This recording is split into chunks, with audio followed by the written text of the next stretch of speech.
What up to my thugs, nerds, freaks, and geeks? You're now rocking with the one, the only, the Don, Tony Teflon. Hit that thumbs up for your boy. We about to get into it. And you know what I'm talking about? That is from season 2, episode 1. This is the theories stream. This is the stream that you can say whatever you want. We're going through all the theories. Now, you know, when I do the escaping from with Phil, and we have someone from the cast. Don't go into the theories so much because we're just trying to recap the episode and everything else. Maybe we'll touch on them time to time. But this is a stream that we're going to all the theories that you want to talk about episode 1. You know, I got a bunch of them. And we're going to go through the predictions that people got. If you make a prediction inside of one of my videos, I'm going to shout you out if you got it right. If I make a prediction, I'm going to shout it out if I got it right. And if I get it wrong, I'm going to let you know too. But y'all let me know anyway in the comment section, right? Feel the issues, guys. Running a little late. He will be here. You can still call in 781-990-8509. And let's say what up to some people who are rocking with us early. What up to my man Big Daddy up in the building rocking with us right now. Thomas is up in here rocking with us. Steph Snow is right there. And she is in the building rocking with us right now. Anna is in the building doing her thing. You know what I mean? We got a bunch of other people. We will shout out. Let's see. I know I seen Carla up in this piece. Good guy system. Oh, I want to indulge you. Do you really? All right. There you go. Whatever. Fred Grace. What's going on? Emily. Little Juan Win is going up in there. What's going on? What's going on to everybody out there and rocking with us right now? Emily Siegel, what do you think about Aaron Rodgers? I think that it was a given. I told people that deal was going down, and it did go down, just like I expected it to go down. And you know, the Jets are now Super Bowl contenders. So that's what I think about that. What up to Lady Ace in the building, rocking with us. And Mara, is that Mara? My girl Mara Chase has become a member. Thank you so much, Mara, for becoming a member to Teflon TV. I truly appreciate it, girl. You support me for a long time, and I truly do. I think I truly do appreciate it. All right, David, let's get into your theory right off the bat. You got one. My theory, I still think I have my suspicions on Tom, the bartender. He didn't look too surprised when he saw that other hole in the house. All right. Tom the bartender. I know a lot of people don't like Tom the bartender. I know a lot of people are hating on him and everything else. You know what I mean? And I think that, you know, Tom the bartender is suspect. I do understand why you think he's suspect, but I don't think he's long for this planet. I mean, let's go through. Let's break it down. Now, I told when I came up with the video, my theory video for the trailer. When they showed the trailer, number one, I told you that was the Matthews house. A lot of people in the comment section told me it wasn't the Matthews house because it was a different color. It turned out to be the Matthews house. Number two, I told you that they had to have somebody trapped inside that house that people would care about. So therefore, there was no choice because we already seen Tabitha go away. We seen the girl outside. They wouldn't do that to Ethan. So it had to be Jim, and it was Jim. Number three, you seen the guy in there with him. There's two people in there. I only seen the one guy in there with him in the trailer, and that guy who had stuff collapsed on his chest, and he had blood coming out of his mouth. I told you that guy died because of the stuff that hit him on his chest. We haven't seen that yet. We know he's in there. We haven't seen him die yet. I do believe he's going to die from the stuff collapsed on his chest. That's why we've seen the blood coming out of his mouth. And I also believe there's a good possibility that this motherfucker wake up and start screaming crazy. Like, he's already passed out. He's right now. He may wake up, figure out that he's fucking sitting there and all this shit's on him, and then just start freaking out. Again, we're going to pick this episode up at nighttime. They're supposed to be quiet so that the people don't know that they're in there. The creatures don't know that they're in there. But I think this guy might motherfucking blow the spot up. So if he does blow the spot up, and that's the case, and we've seen in the trailer that he died from the stuff collapsing on him, which is what I think, because he had blood coming out of his mouth that looked like internal bleeding, then that only leaves two. If the monsters do hear him, that leaves two people. That leaves Jim and the bartender. The fact that we have seen Jim in the trailer after this fact, we know nothing happens to him. So I think it's a good chance that the bartender gets taken out. 100% good chance that he gets taken out. Now, listen, if y'all really want to know if that's the case, I think it's pretty easy to figure out. I mean, all we really got to do right now is go to IMDb and see how many episodes he's in. And if it says 2 episodes, it's a wrap for him. I'll tell you, I did not say, Barbara Davis, thank you so much for subscribing. Welcome to the family. Now, so I mean, we could check that out if you want. I'm saying this without looking at that, in all honesty, and I swear I would never lie to you about anything like that. It's just not worth it. But obviously, we can just go in there and check and see. But I think if that guy does scream and the monsters do hear him, and he does die from the ship being collapsed on him, then there's only one other person for them to kill. If they're gonna kill someone, it's not gonna be Jim. It would have to be Tom, right? That would be the only way I could see it going down. Can't go down no other way.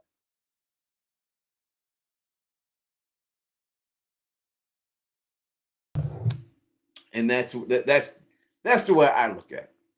You know what I mean? But like I said, anyone can edit from IMDb. Oh, I didn't know anyone can edit. Mara wants to know who's gonna make the booze. We need him. Well, look, that white dude looked like he'd been in prison. That white guy looked like he'd been in prison or something. And anyone who's been in prison can make some hooch. They can figure that shit out. They can figure that shit out quick. I mean, and it's potato vodka. I can't see him being the only one who knows how to do it. But that guy looked like he's been in prison. I bet you he know how to make that shit. He may take the ball over, that motherfucker.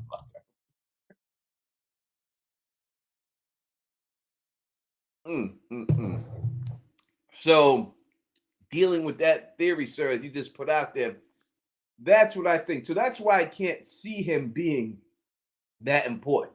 You know what I mean? That's why I can't see him. It's just he's not on the main cast. To make that guy like the mole in the town with this, it wouldn't work. Because if there's gonna be a mole in the town, and it's a good possibility there is, it's gonna be someone that the people care about. It's just not gonna be some secondary character that we didn't think shit about.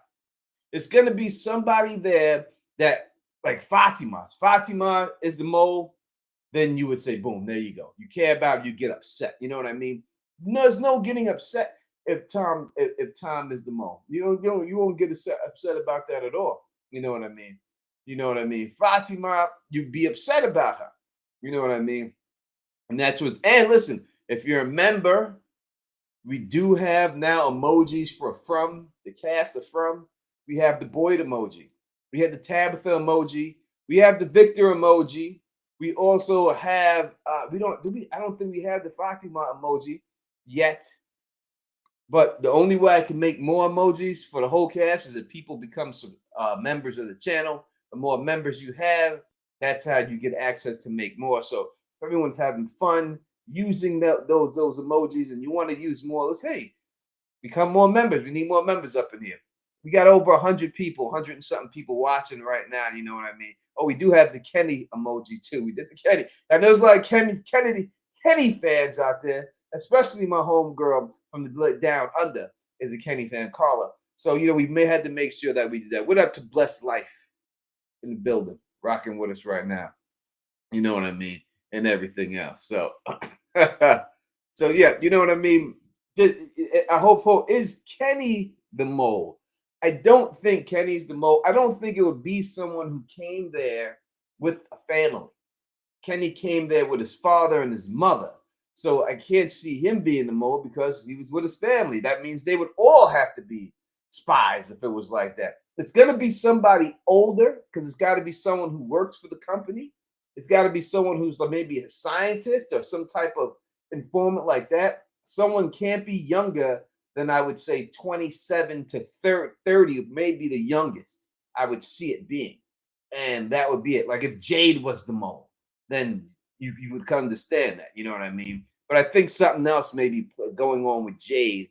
I got the video coming up with him and everything else. So, but it could be something else. I don't think he's a mole, but it'll be somebody older. You know what I mean? Donna obviously is not the mole because we love Donna, and that's just what it is. So I don't even got to come up with a reason for it and everything else. Bullet, thank you very much. We'll highlight your comment here. I love your videos. Came straight to your channel when season 1 ended. When season 2 started, you're the GOAT. Thank you so much. I truly appreciate it. I thank y'all right here for making me the #1 from channel on all of YouTube that you made me, and I truly appreciate that. And I started rocking with this show from the beginning because I love the show. I actually dropped a lot of other stuff that I was going to do just to do this show. And I respect every other channel that does their makes their videos and stuff because it's all about building the community up and everything. But there will be a time, and it's starting to pop up now that I see channels that are just doing it for the views, that just do it to get views. I don't give that. This company ran. I mean, I see channels up here now that only do comic books. And now all of a sudden they jumping on from comic books and they do it from and stuff. And every other video you ever made was about a comic book character. So I see them. I see the hustle. You know what I mean? So I thank you for supporting me. I truly appreciate all that. 100%. And I'm continue to do what I do and everything else and to keep rocking it and going like that. All right. Vinny says, I wholeheartedly believe that Tabitha is the mole. Again, it's just the family situation here. You know what I mean? When you deal with the whole family, it's hard for me to see that there would be a whole family involved in that. Jim would have to be involved too. If it was Jim and her together, then 100%. If you want to say they are the ones, then that is what it is. You know what I mean? So it all depends who it is, but I just can't see it being him. I mean, that's why it would make a good mole, right? There's someone that you can't see it. You know what I mean? That's what it is. Well, thank you, Nisha. I truly appreciate it, and 100%. Like that. Mara says Tabitha is just a pain in the butt. I want the monsters to get her. I've said it before that she was a chatty patty. You know what I mean? I've said it, and I told people, she's a straight chatty patty, especially down there with Victor, chatty patty, just running her mouth down there. And my next video, I was gonna drop it today, but I'm doing the stream today, so I don't try to drop 2 videos in one day. So I'll drop it probably tomorrow. I'll get it done tomorrow. Drop it early Friday morning. I'll let this video rock for like a day on its own. Next video I'm doing is I'm going through all. I already have it. I already started it and stuff like that. I'll just finish it tomorrow. It's about Tabitha and Victor, the whole cave, everything in the cave, everything in the tunnels. I broke down everything in there. I'm going to explain to you exactly what everything in there means. And something is really big going to happen there. I don't think many people caught it, but we'll talk about that a little bit later. And yes, as Carla Way says, don't forget the call. We do have a call that we had already taken. Let me see if I could play this call for you real quick. Let me know if you hear. If you don't hear it, let me know. I'm gonna play it back again when Phil gets here. My name's Treasure Brown. I'm calling from Las Vegas, Nevada. And my question is, how old do you suppose Victor was when the massacre happened? Because it's questionable, because if the actor could be playing younger or older than he is, and it kind of matters to me since I have sons. Was he 7? Like, 7's pretty tender. 10's is getting bigger. I'm just wondering about, like, how old was Victor when that happened? That's all. Thank you. Thank you for the call in. I hope everybody was able to hear that. Give the thumbs up for your boy if you're able to hear that. You know what I mean? But I think that from what we've seen, I mean, he's at least first grade because he has that lunch pail, if not older, first, second grade and stuff. I would say he's at least that old. So yeah, what is that? First, second grade. I don't know how old that would be. 9, 10, around there. I would think he's around that age and stuff when that all happens. So that's what I would think and everything else. Magnum T.I. What do you mean Magnum? I'm not no damn Magnum. You talking about that Bert Selleck? Who is that? Tom Selleck? You trying to call me Tom Selleck?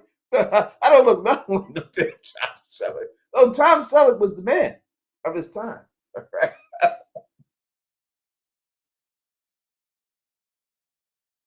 First grade six. So he's older than first grade because he's walking around by himself. So I would say he's at least, let's just say third, fourth grade then. But I don't know if I was carrying a lunch. Magnum PI. All right, because I'm an investigator. I got you. I got you. I don't even call me Tom Selleck. Listen, Tom Selleck was a man in his day. You know what I mean? But I ain't got that mustache like that back and everything else. We got Phil. He's in the building here, rocking with us. You ready to come on? No? All right. Hey, Phil ain't really here. I just made that. I don't see him on the side or anything like that. I don't see them. I'm just making this stuff up. All right. So again, Hannah is saying I think it's Han saying that it's hard for me to. It's saying Tom the bartender is the most. We discussed that a little bit earlier. Why I don't believe it. My man Fernandez T up in the building, rocking with us right here. What up to you, homeboy? Thank you for rocking with me, man. Fernandez T, another guy who's been around for a long time. Listen, everyone says the bartender. Let me explain something to you about when everybody says stuff. All right, and I've learned this from I started doing Game of Thrones and making up theories for that and everything else in House of the Dragon. Let me explain to you something I learned from doing that real quick. When everybody agrees with it, usually it's not right. That's what it usually is. I'm telling you, that's what I've seen. When everyone said so many different things, when I could come up with stuff, no one would agree with me, and I was right most of the time. So I'm cool with everyone thinking it's the bartender. I'm telling you straight up, the bartender may die. Right? He may die next episode if it's all playing out the way it seems like that, like the way I said it. That if that guy wakes up and starts screaming, and we already seen the picture with him dying with blood in his mouth. We don't know the monsters don't cause blood in the mouth. So it has to be some type of internal bleeding with blood in his mouth. So the shit may collapse on him and kill him. If he makes too much noise and the monsters find him, they're not going to kill Jim because we've already seen Jim and everything. So most likely what it's going to be is it's going to be Tom dying.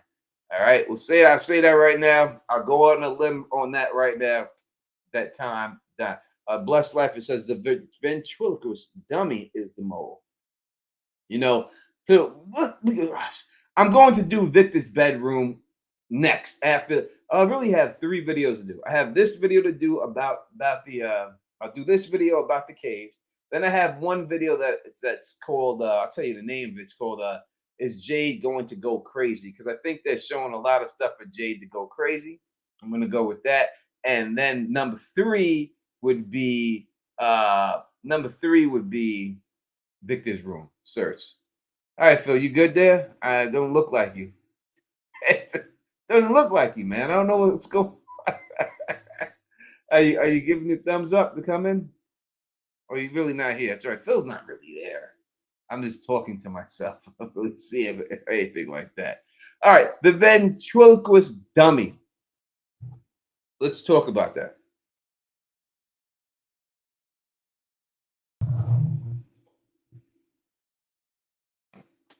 So Big Daddy, I will say that book is an Easter egg, and I did see your comment, and it is an Easter egg, but you got it a little bit wrong.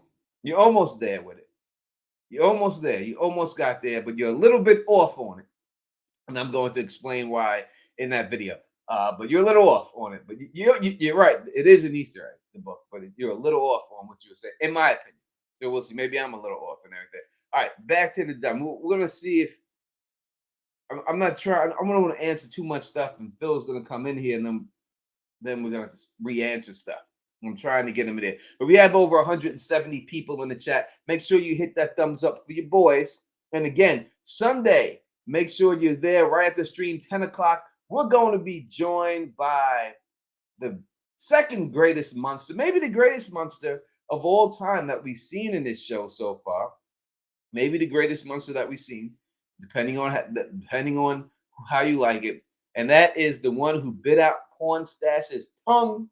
She will be joining us and rocking with us for that stream. So that'll be good. And then the week after that, it should be Victor will be there. After that one, we'll have Victor on after the show. So that's the way it's scheduled right now. I'll give you everybody else, I'll give you everybody else when it all gets down, but we'll have her on next week. It's already up there. You can see it on there and everything else. All right. But beyond that, all right, let's go on. Let's talk about this ventriloquist dummy. This damn dummy. All right. So that dummy is shown twice. Once Jade sees it. You good, Phil? All right. Phil, the issues guy, has decided to join us right now. Let's give it right. Oh, thank you. There we go. Thank you for changing it. Yeah, I hate how it defaults to that big one right there. I don't know why it does that either. It makes no sense. It's not my best. Preset it to this and just call it a day and everything. Yeah. How's everything? You good? It's good. It's been a hectic day, but I'm glad I'm able to make it here a little bit. Hey, great to see everyone in the live chat, and thank you to Tony for having me on with all of this. As he was saying at the beginning, he was the first one talking about from him and LMR, and LMR got busy, and he told me catch the fuck up and get on here with me. So that's why I'm here. So I thank Tony for getting me into this awesome show. No, well, thank you for agreeing to catch up. You could have said this show sucks. I didn't like it. But I kind of did that without a range. I couldn't quite get on with you without a range, but yeah. Hey, that's it. All right, we got a bunch of people, 170 something people up in here rocking with us right now. Hit that thumbs up for your boys up here. Phil's up in the building. Make sure you call the number if you want to ask a question. 781-990-8509. If you're gun shy about talking on the phone, you can also leave a voice message. And if you're from overseas, what do they do, Phil? You can email, throw the email in the live chat, theissuesguy@gmail.com. Theissuesguy@gmail.com if you'd rather send an audio clip that way if you can't call for whatever reason. We'd love to hear from you. And Miss Crafty, we are Capricorn, and I'm a Capricorn too, born on January 8th right here. So you know how we do. I'm so happy you caught a live stream also, my fellow Capricorn. We both stubborn. All stubborn. Capricorn's a stubborn motherfucker. Phil, we're talking about the dummy. The dummy. What did you see about that dummy? What did it, when you seen Jade had it, then it was downstairs inside of the caverns. And then we got a bunch of Capricorns up in here. That's what's up. Did you think anything about the dummy? I just thought it was super creepy more than anything. And is it a dummy? Is it a puppet? It kind of reminded me, this is just ridiculous, but it reminded me of Howdy Doody. Not the actor that we know, Smiley. It reminded me of the actual Howdy Doody puppet. Yeah, so I think it's a dummy because you put your hand up the back of that. That's the one that sits on your lap and you make the mouth move. Mm-hmm. So I think that's considered a dummy. A puppet would have strings. Okay, so because I kept thinking about, if it's strings and it's that direction, does that symbolize the idea that, to go to kind of what you've been saying and what we've both been hinting at, that there's a hierarchy here. There's an overseer of some sorts. I'm not entirely not convinced. I know this. I'm jumping over from puppet from the marionette thing. That the guy that Boyd bumps into isn't the Ben Linus of this situation. And I know it's not a 1-for-1 for Lost. I know some people don't see Lost in this show. I'm using it as a comparison in some cases. So I do think there's going to be something where we're introduced to people and they're not exactly what they seem. So it could, and I don't know, and with the marionette and all of that, it also could simply be, and I'm not saying it's this, to what you were saying before I jumped on about the possibility of Jade going insane at some point in time. It could be something from Jade's childhood. It could be something that was in his room that reminds him of something fucked up about his childhood, and it's creating traumatic a feeling. It's being used by whatever to get to him. I guess those were my thoughts about the Yeah, so obviously I'm making a video about everything in the cave, but since y'all agreed to come here, not agreed, but y'all show up here, I will preview some of the stuff I'm gonna say. I'm not gonna say everything, but I'll definitely preview what happened to Phil. instead of turning off my camera to a blank state, I figure I'll do this when the camera's off. I'll turn myself animated. So Animated Phil's in the building and stuff, right? it's So, okay. It's okay. Well, hey, listen, your hair is flowing, flowing. What do you there, say? there we go. Yeah, there we go. Let's say. All right. Yeah, it's flowing. All right. So I'll give you some. So dealing with that, I think that when we see Tabitha, she opens up the suitcase down there, and there's some type of dress in there. Now, I thought it was a wedding dress, but it does look thin. Yeah. Now, Mara Chase is, if you don't know who Mara Chase is, she has her own beautiful lingerie line. And you should definitely check it out if you're a lady, you want to do something for yourself to make yourself feel sexy, or you just want to do it for your man and make it miss your man's birthday or something. Go check out her lingerie line. She has beautiful nightgowns and everything that is for all sizes of women. Check her out. I'll get the link and I'll put the link in the description so she can do it too. I think she's a mod, so she's allowed to do it. Please put the link to your company in there so people can go in there. So it does look, I thought it was a wedding guest, but from looking at it again, it does look more like a nightgown. It did look like kind of recognized it because she said, "What the fuck?" Right, exactly. And that's what I was saying the other night too. It seemed like exactly, Tony. She had this like what the fuck kind of feeling, like it was something in their luggage that got taken away, or something that she didn't even bring on the trip that somebody had of hers that she knew. It was very weird, and I think you and Liz, it could have been a wedding dress, it could have been a nightgown or a slip of some sort, but it did look not lingerie, but silky. It had sort of like it was definitely silky. It was definitely had that silky sheen to it. You know, and listen, Mara said I'll make a promo code for y'all too. Look, she's gonna make a promo code. That's awesome. That's great. If your code could be Teflon, or the code could be stay sexy, whatever you want. You know what I mean? Could be the Don, whatever, whatever it is. But as I said, if that's the case, we've seen it already. That she found the bracelet in the one room, and that she's the only one finding these fucking clothes. And it's not a coincidence that she's finding clothes. So it's a good possibility that could be her nightgown. Now, I'm trying to think back, but I don't remember seeing her in the nightgown in the show. If we did, I think maybe that would have gave it all away. But what if this is the case? What if it's some type of thing where now this would get into like some type of voodoo shit. It would be like some voodoo thing. Like if they have a piece of your clothing, right? They own a part. They own a part of you. It's a party. Like maybe it's clothing. Maybe the dummy belongs to somebody else, and that's for that person. Maybe the bicycle was somebody else's. Maybe the bird cage was somebody else, or whatever it was, something of theirs. And that is just what it is. Maybe that's the way they get you there, by having some form of your clothing or something, or some form of you, a lock of the hair. I don't know.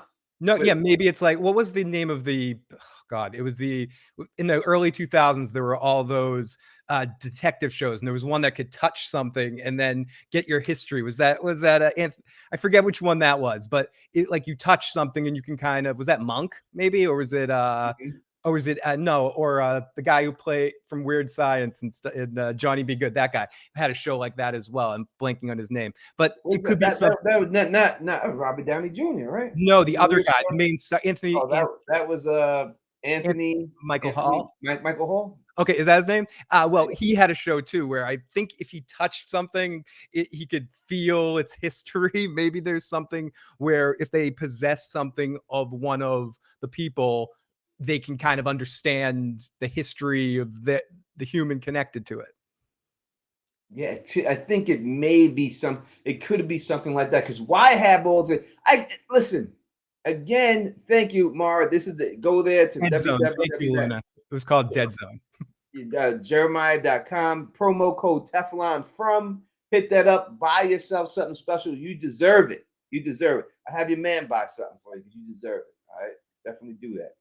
Tell him the Don sent you. You ain't got a man, holla at me. Anyway, besides that, I'm just saying that it could be some situation because why is that stuff down there? Are these monsters just collecting shit?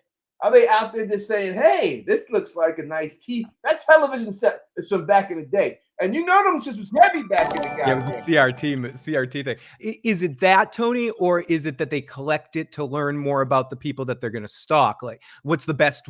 You learn about these people, it helps you hunt them better, or are they scavengers and collecting for a higher thing? And this is just the ground floor. These are the pawns, and the pawns need to collect supplies, and they're looking for some.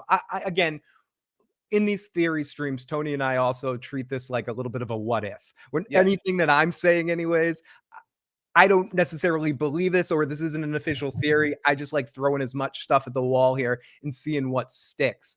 So it has to be something. Is this where they got their costumes? These are, or where the milk, did they kill a milkman at one point in time and decide, I like the milkman's costume? Oh, was he a milkman when he got killed? Did he have to? And thank you for the 2 people who just subscribed. Truly appreciate you subscribing to the channel. Thumbs up. We got over 180 people here. Oh, that's Thank you amazing. so much. It's amazing. You know what I mean? Makes me feel like Better Call Saul days. Yeah, And yeah, exactly. This is like Better Call Saul days going on here. everything else. But I do think that, you know, if it's their stuff and it's some type of like who's saying this? Luna's saying it was their stuff when they were humans. It's a connection. But did they bring it to the cave? That's what I'm saying. Did they themselves bring it to the cave, or was the overlords? Did they use some type like them TVs from back in the day? I don't know if y'all ever lifted one because I did. I did too. Flat screen shits is light as a motherfucker. Them old school, especially those floor fucking TVs. Them shits weighed some were bricks. Tony, I still have sciatic pain, nerve damage in my lower back trying to move one of those Those down. were heavy. And they were lopsided. Like you had to balance it because of the tube and shit. That was no joke to carry that. So it took like 2-3 guys. It was a deal. So I don't know how strong these monsters are, but to drag that motherfucker always over there, and it's if you look, it's a specific monster that's sleeping behind one of the items. So I definitely think that some of these items are connected to these monsters somehow. So I'm just wondering if somehow, it would be ridiculous if someone said, "You watch a lot of TV, I'm gonna curse the TV," and now you're balanced. All right, it can't be that. A piece of clothing, I'll give you, but the TV set, why is the TV set down there? I mean, the bicycle, it could be one of their kids' bike. We've seen the kid in there with Tabitha. You're not missing right now, Kay. We are live as we speak. Oh, someone said we're not live. Someone didn't know that. Or so someone thinks. I think someone thought that they missed the live and were watching a replay of it. So. Oh no, you're live right now, Casey. You said your name. Exactly, Kay. You're in on it. You're in it. Sorry, Tony. Look, Mary Kent just sent $10 to the super chat. Thank you so much. I truly appreciate it.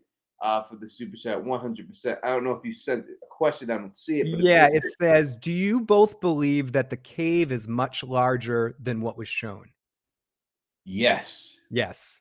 I'm yes. Yeah. Yes. 100% of this. It's huge. You know what I mean? I don't know why that didn't pop up on my thing. I couldn't see it. I don't know why that didn't happen. But yeah, 100%. Because I would have highlighted your comment. I don't know why.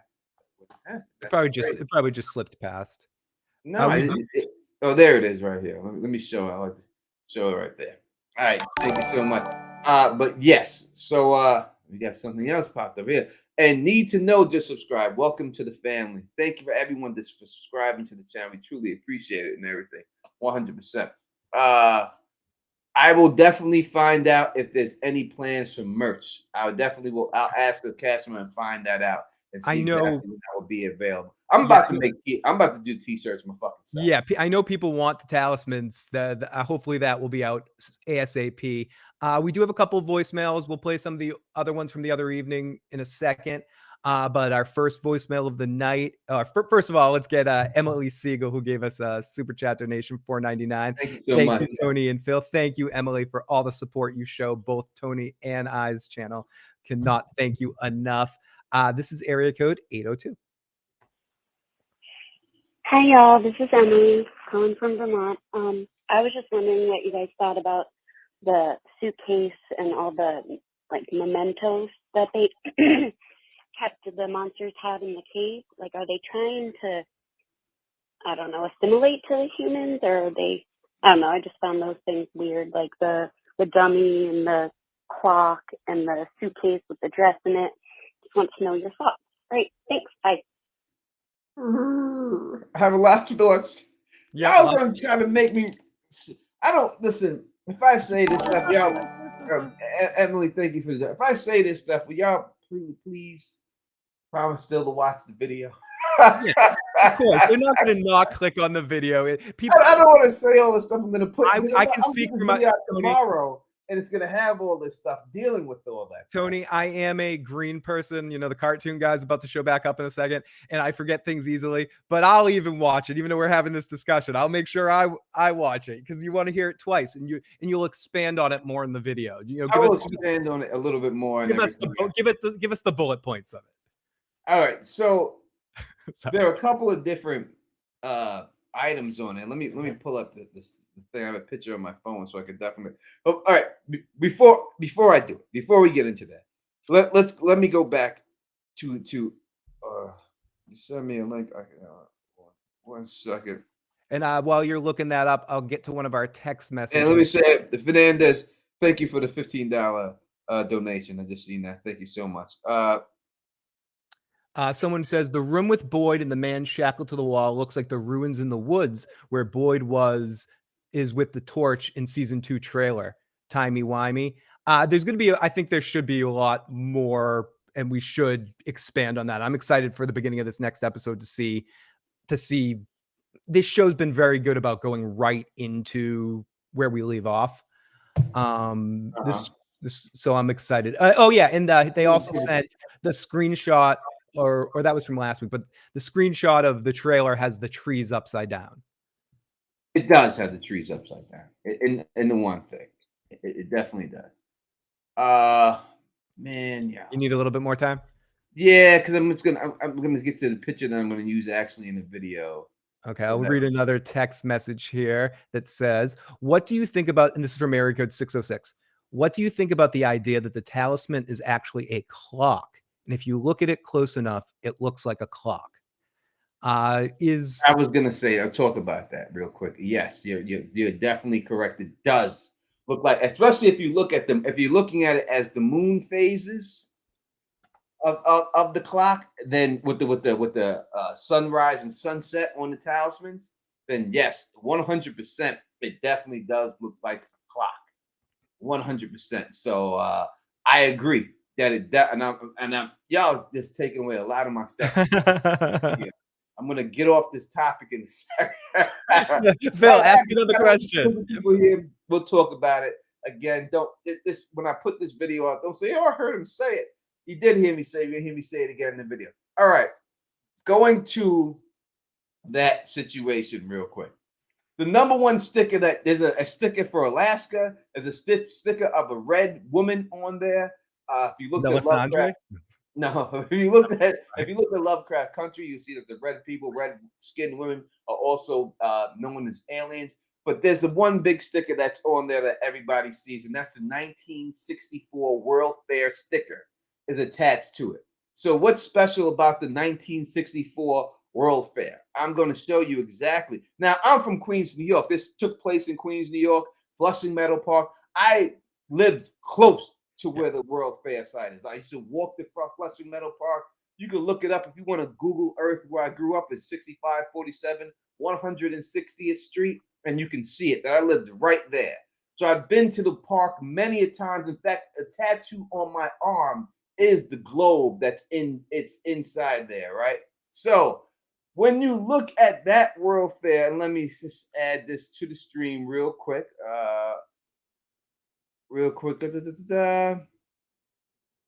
Screen.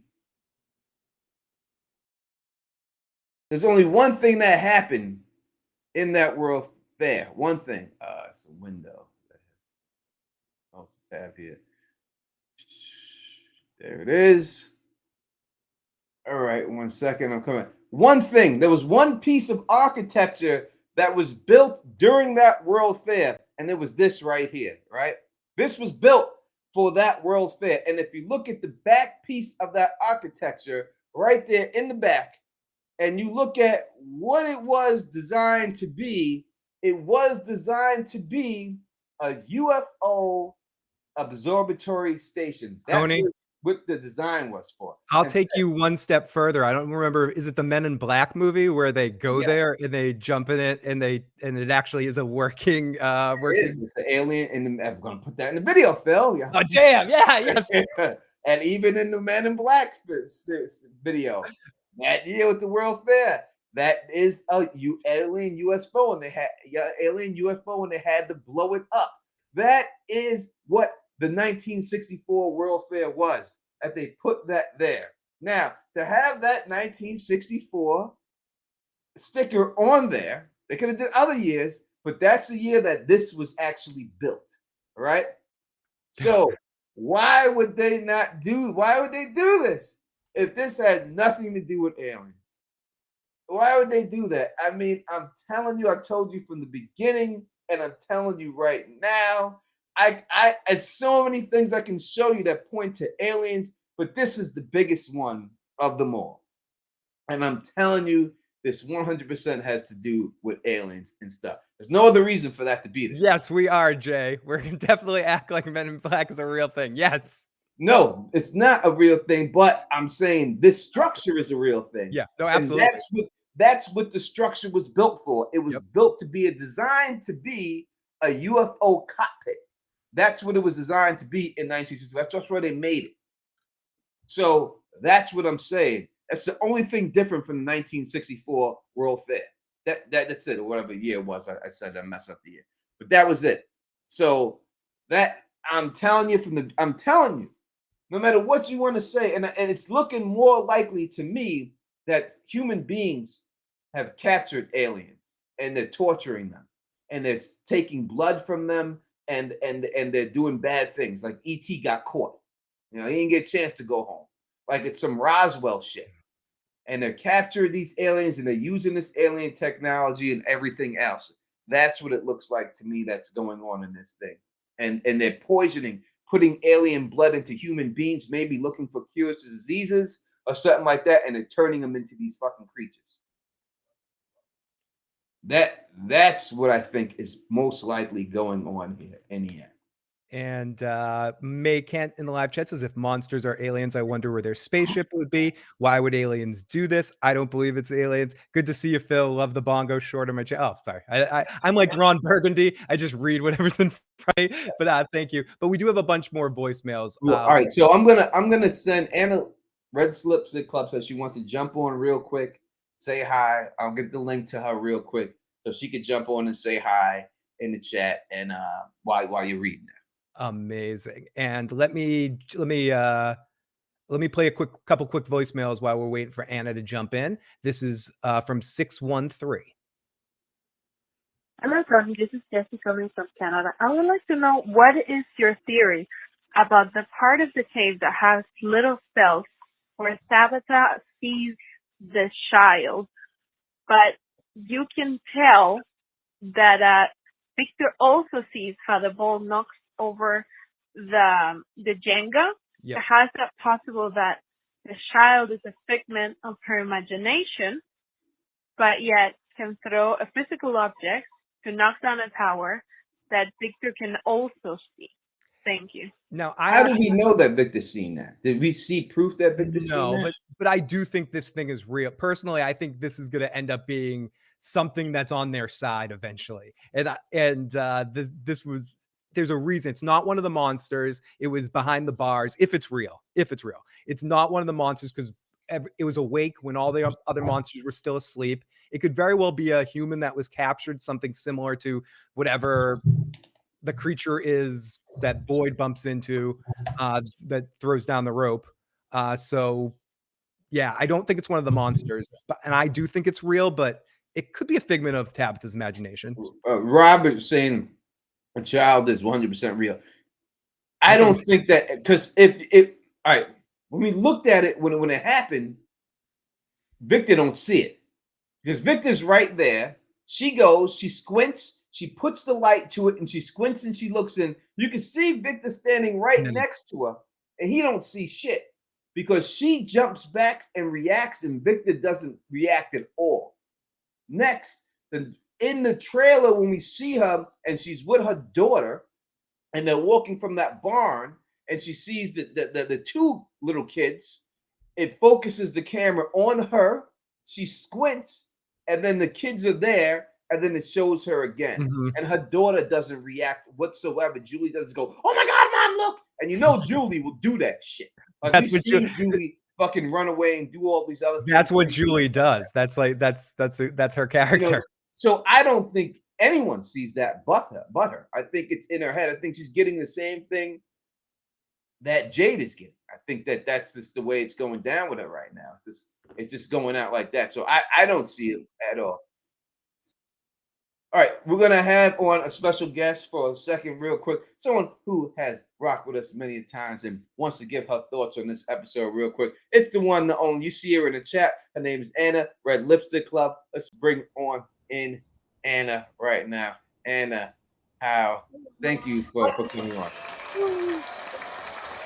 Well, I messaged you because Phil wasn't on, and I'm like, oh, do you want me to like jump in for a few minutes? But Phil's here. You're in now, though. So you can say something real quick if you wanted to come in and say something real quick. Or you definitely can. Well, hi, everyone. I see a lot of familiar people on there, so that's great. I'm in California for work, so this is great timing for me. But I'm loving the show. How are you guys liking season 2 so far? Season 2 is, I mean, what's one episode? It's going great so far. And Luna's saying she is digging your lipstick. Thank you, Luna. Very much. Very much. You know what? When we watched last season, it was like nobody was really watching it, but like those of us that were like watching your channel and like, you know, talking in a small group. But this time around, I saw like multiple people I know commenting about this show on Facebook. So obviously, you know, I had to attach your channel, but I was like, nobody was talking about this show last season. And then all the people now reviewing it, it's crazy. So that's good. Hopefully that means it'll get a 3rd season too. There's rumors that it's already been approved, but no one knows for sure. We asked Donna that last week if it was renewed for the 3rd season. And that she didn't know, right? She didn't give us she was being clear about it. Yeah, she was being a little clear about it. Yeah, she was being a roundabout answer. Like it is, but it isn't, or something like that. It seemed like she was giving us. She didn't give us the full Monty on it and everything else. I think someone asked me a question. Was it Carla? Somebody asked me a question. I don't. That chat's flying by right now. It says. It just says yes. Excited to see you. It's yes with an exclamation. Oh, I thought it was a question. Okay. Yeah. So when do you guys think? Like, at what point do you think it's going to happen in this season that they're going to expose what's really going on, or do you think they're just going to keep? They can't expose it in season 2. It'll give away everything. So no, I would say it would be at least a little bit. They can't expose everything that's going on. They could give you a tidbit of what's going on, but not expose the full thing. I think they'll give you, you know, first season is about learning the characters. They brought in a bunch of new characters for season 2. So I think they'll give you I think 2 seasons before the end, you'll start to get what's going on. So I would say season 3, if it's going to go 5 seasons, it'll be season 3. If it's going to be 6 seasons, it'll be season 4 that you start seeing. Because if you look at the Game of Thrones thing, first season they showed like one clip of the White Walkers. You didn't see the White Walkers again until like really season 3, season 4, right? Until they really started doing something with them.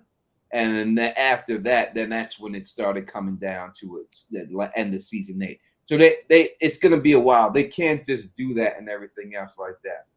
I heard an interview recently, or it was during the press for the premiere with Harold Perrineau, and someone asked him the Lost questions, and he said when he signed up for this show, he was concerned about the same things. He says he loved his time on Lost, but he doesn't like answering that question. He's like, well, my friends are like, the ending, blah, blah, blah. Even though I personally some people enjoy the ending. This isn't about whether that's a good ending or not, but it is a divisive ending. And he said one of the things that was important to the show was as the creator said, we have a complete plan, and they spelled out what the plan for the show was from beginning to end, and it has answers and it has a conclusion. So I do think as long as they keep getting seasons, we will get all the answers. And I think, as Tony was saying, I think we'll start to get that stuff in those last 2 seasons. I think they're going to give us breadcrumbs, maybe some big reveals, but nothing. Everything's going to be layered. We're going to learn about another layer of the island, another almost like we're watching The Wire. Every season is going to be a different part of the island, the town, and how it all works. Yeah, and we didn't know beforehand that the monsters were basically like sleeping during the day. I mean, we didn't really know what they were doing. Mm-hmm. We didn't know that they came out at night, so it was kind of cool to, go deep underground and kind of see, like, it's like they're just having almost lives down there. It's like a kind of like an upside down, where it's like people existing underground, like mole people, like mole. Yeah, because like they had kids' toys and what I'm saying. So it's almost like they're like, yeah, they go to sleep, but it's almost like they're living like a life down there or something. It was weird. Well, Victor says that they're the ones that are doing the drawings on the wall, right? And they're drawing the symbol that we see in the talisman on the wall. Joe Pa, thank you for subscribing. Welcome to the family, bro. Really, really appreciate it. You know what I mean? Good coach. But so again, when we deal with the talisman, it can't be the symbol that holds them back. And again, thank Don. I told y'all. Listen, something else I told y'all, people got. I told you we're not going to be able to put that talisman around your neck and rock it like a Flavor Flav clock and be safe from these people, right? Told you. Donna says it in the show. In the show, they say specifically, because I'm telling you what they do. These showrunners, they hear the comments and go through these threads. They go through the Facebook, so they go through the Reddit stuff. These showrunners, and they hear what people are saying, and they will write that shit in there to make you understand that that's not the case. If that's what you're thinking, and that's why that line was put in there. Just like the purgatory line was put in there in season 1, and they said, "Hey, did we decide survive the crash?" They knew people were going to think that. They put that in there to dispel it, so people know that's not the case. You know what I mean? Now, if you want to go with the box, I hit the box and run around with the talisman inside the box and pick it up and run and drop the box. That would work. I guess. Be like Daniel LaRusso in the Karate Kid in the shower costume, running around. Like Solid Snake. You'll be like Solid Snake. Yeah, with the bucket, the thing with the box. You can just run around with the box. And when you see him, just drop down, doop, and then when they walk away, run around again, they get down, doop, and just keep dropping. And yes, you should be safe if you did that, but you can't rock it around. It just doesn't work like that. So, Tony, do you have any theories yet about what's going to happen with what's the nurse's name? Christy. Remember her name? Christy. Okay, Christy and the girl and the fiance that's back, right? I mean, obviously that's be some kind of. So, do you have any theories, or do you have any ideas of where you think that storyline's going to go? Yeah, I do. I know that Kenny ain't getting no ass. I'll tell you that right now. Still. Kenny ain't getting no ass, Kenny. No ass for you, Kenny. Poor Kenny. They're gonna have it. I think that the girlfriend will get killed off before the season's over. I think she has to die. They have to open it up for her and Kenny. You know what I mean? It's either would be Kenny and her or Kenny and Julie. I think Julie may be a little bit too young for him. I think they're gonna have to have some type of thing like that. So I think that's what it would be most likely. And most likely they'll kill her off before it goes off, so Kenny can move right up in there. Coney, there's a question in here from Moto W9. I gotta put the super chat in here from X. I'm sorry, I know it covers your face, and I'm so sorry about that. Well, you're fine. I'm gonna switch this thing up so it doesn't do that anymore. But XOX Mary Jane XXX. And Phil is with you on that. Yeah, that motivated me. Your name's motivating me for some reason. I'm in love with Mary Jane. Do you love me, Mary Jane? All right. Anybody notice that everyone we see die, that's main cast, has this moment of realization prior to their death? Like they have healed something Boyd is done. He went too far. He went too far too soon. All right, so let's think about what you're saying. That at least that one person, somebody has come up with some realization. Who in the main cast has passed away? Pornstash passed away. He was not in the main cast. So He didn't have no realization. Father Caudry. Father Caudry, he said that he thought that they were writing the new book.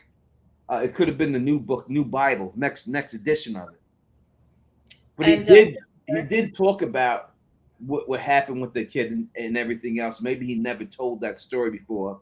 And Boyd pulled a gun on his ass really fast. I'm pull this down just because it's in her face. That's the only reason why. You know, Boyd pulled a gun on his boy like that. Like that's supposed to be his boy. Boyd's you can't fuck with Boyd. Boyd to pull a gun on your ass, even if you're cool with him. Father Caudry's his best friend, and he pulled the gun on him. You know, with the quickness. You know, so when I look at him and I see the story, did he ever tell that story before? No. But I think to me that story means that again it's aliens and it's not God.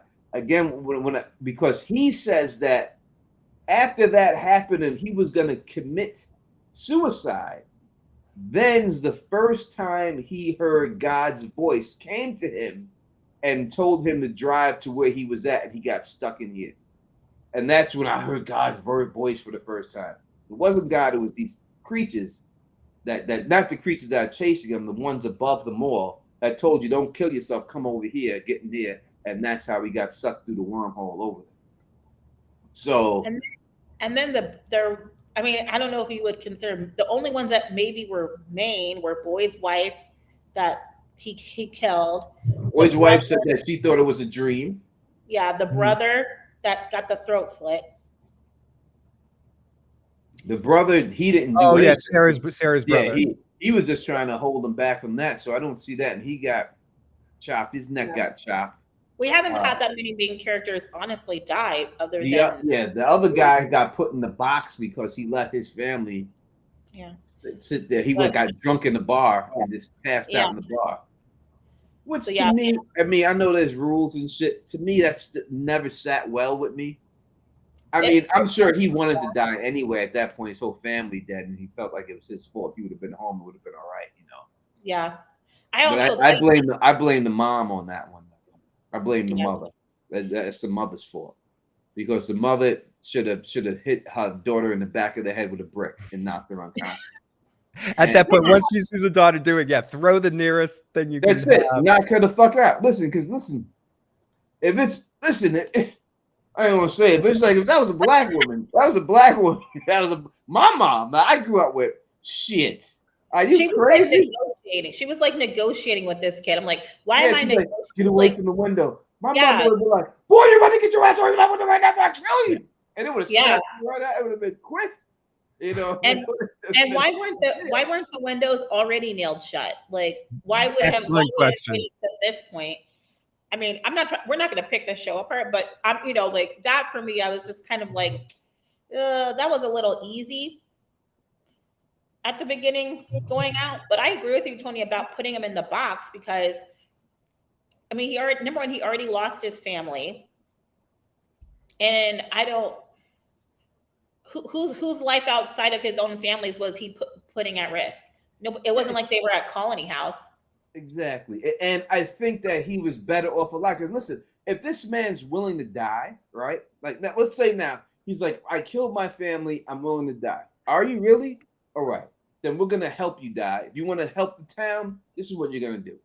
You're going to take this bomb. We're going to strap it to you. When a monster comes, we're going to blow you up and see if that kills the monster. Yeah.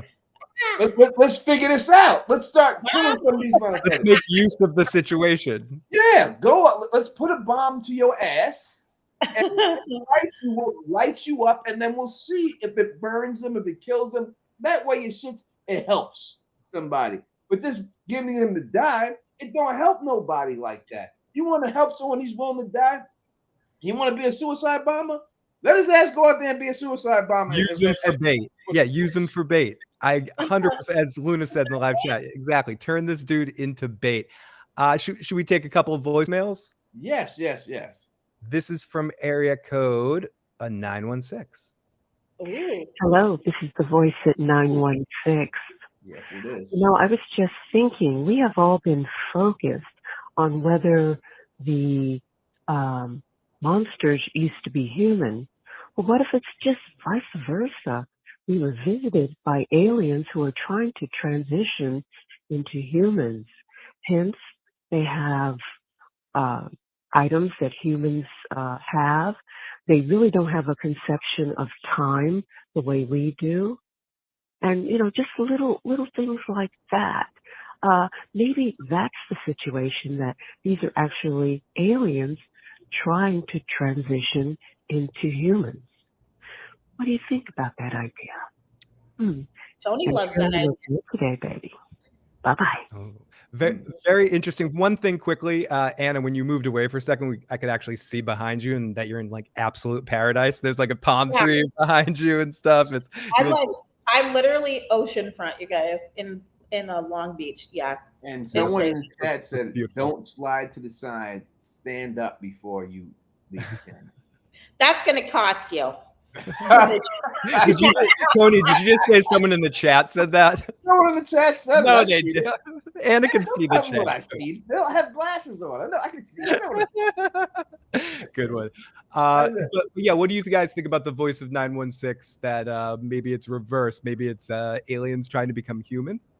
I think it could be. What if they are all aliens and this is how they get that Or glamour? monsters. Maybe they find, we talked a little bit earlier about them having a piece of someone's clothing, and by become, maybe that this is their, all right, let's go like this. Maybe that this is their actual thing, right? The alien that we see, the girl sitting behind me.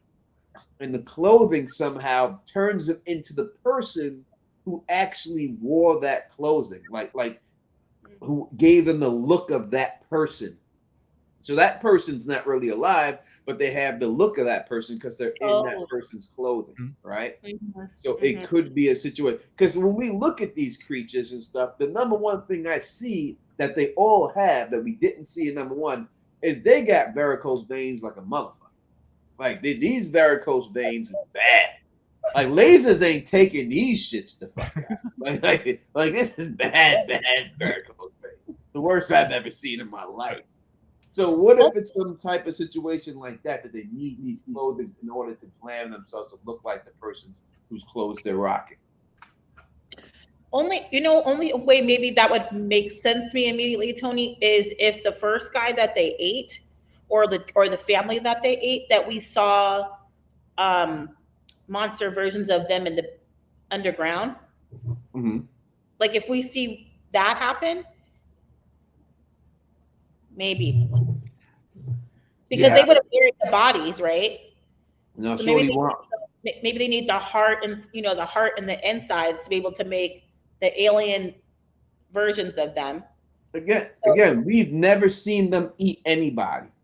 No. So when people say that these creatures are eating people, we have not seen them. They have not shown any flesh in any mouth. In fact, when we have Jasmine on, I'm going to ask her specifically if they directed her to spit the tongue out of her mouth. I'm going to find out if that was the case. Because if that was the case, then they're saying exactly why wouldn't they show them eat them? Yeah. Any other zombie movie we've ever seen with people who eat people or anything, we've seen them taking bites out of them, tearing the flesh, eating them. For some reason, we have never seen them eat anybody. We've seen them tear them to pieces, but you never seen them eat them. So it could just be they're harvesting the organs and taking the organs back. You know what you think about it too, Tony? What is it? The Tin Man that needed a heart to maybe that's why they take the insides, because that's what turns these monsters. Because we saw the lady attack her. So I don't know, that's also interesting too. Because when you think about the beginning, it was she was already turned. The old lady was already an old lady when she attacked the kid and the mom.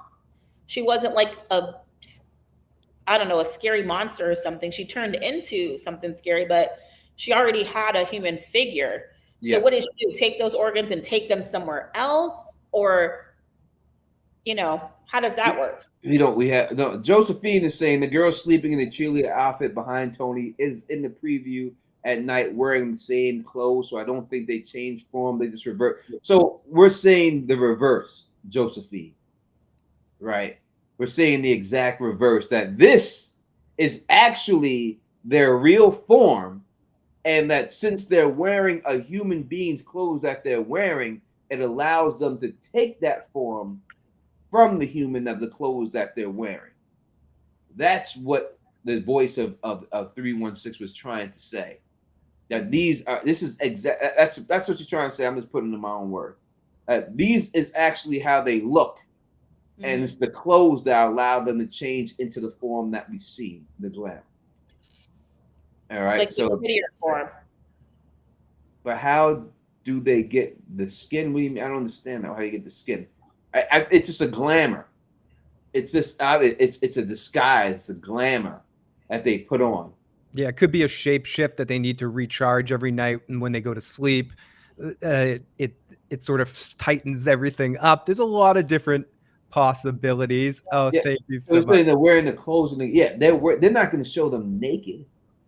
They got to be wearing the clothes in the cave. There's no way they're going to have these creatures just laying around naked in there like it's some type of brothel and shit.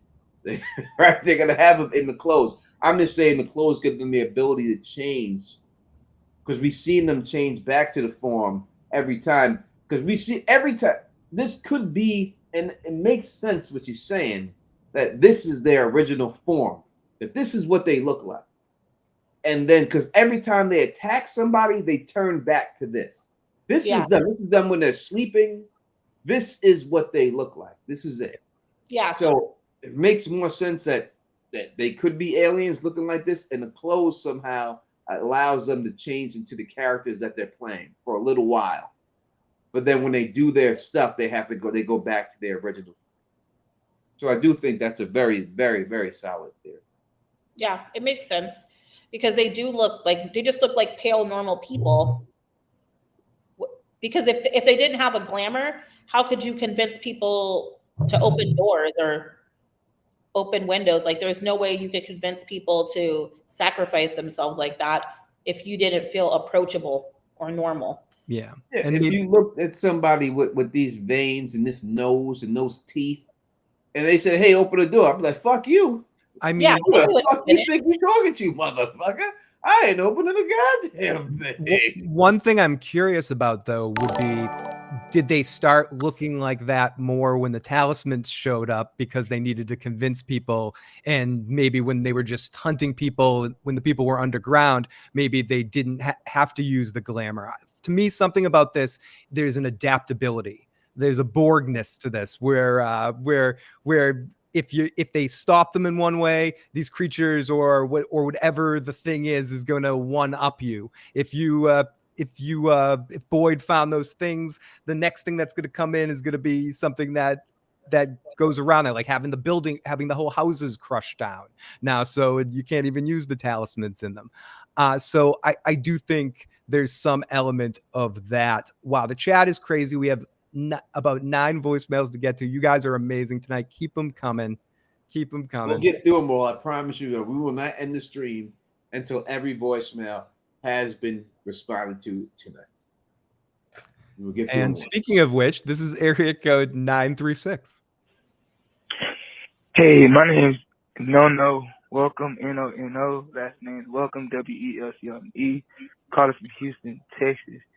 And I believe like the show, it's a lot going on in the show. Like I believe like this, it's like similar to like Blair Witch, where in Blair Witch, it was like the witch was manipulating time, and she was manipulating the people's minds. So they didn't know it was a day, they didn't know it was night, but it was being manipulated. They was like in a whole nother realm, a whole nother time. And it's kind of similar to From. It's like them things that them creatures are being manipulated by force. Some kind of force. It's like a good force and a bad force is fighting against each other. and it's like they're being manipulated by something to go after them people to eat them. It's like the monsters is not doing it. It's something that's controlling the monsters to do it. It's like the whole town or something connected to the town is manipulated. Something's going on with the time.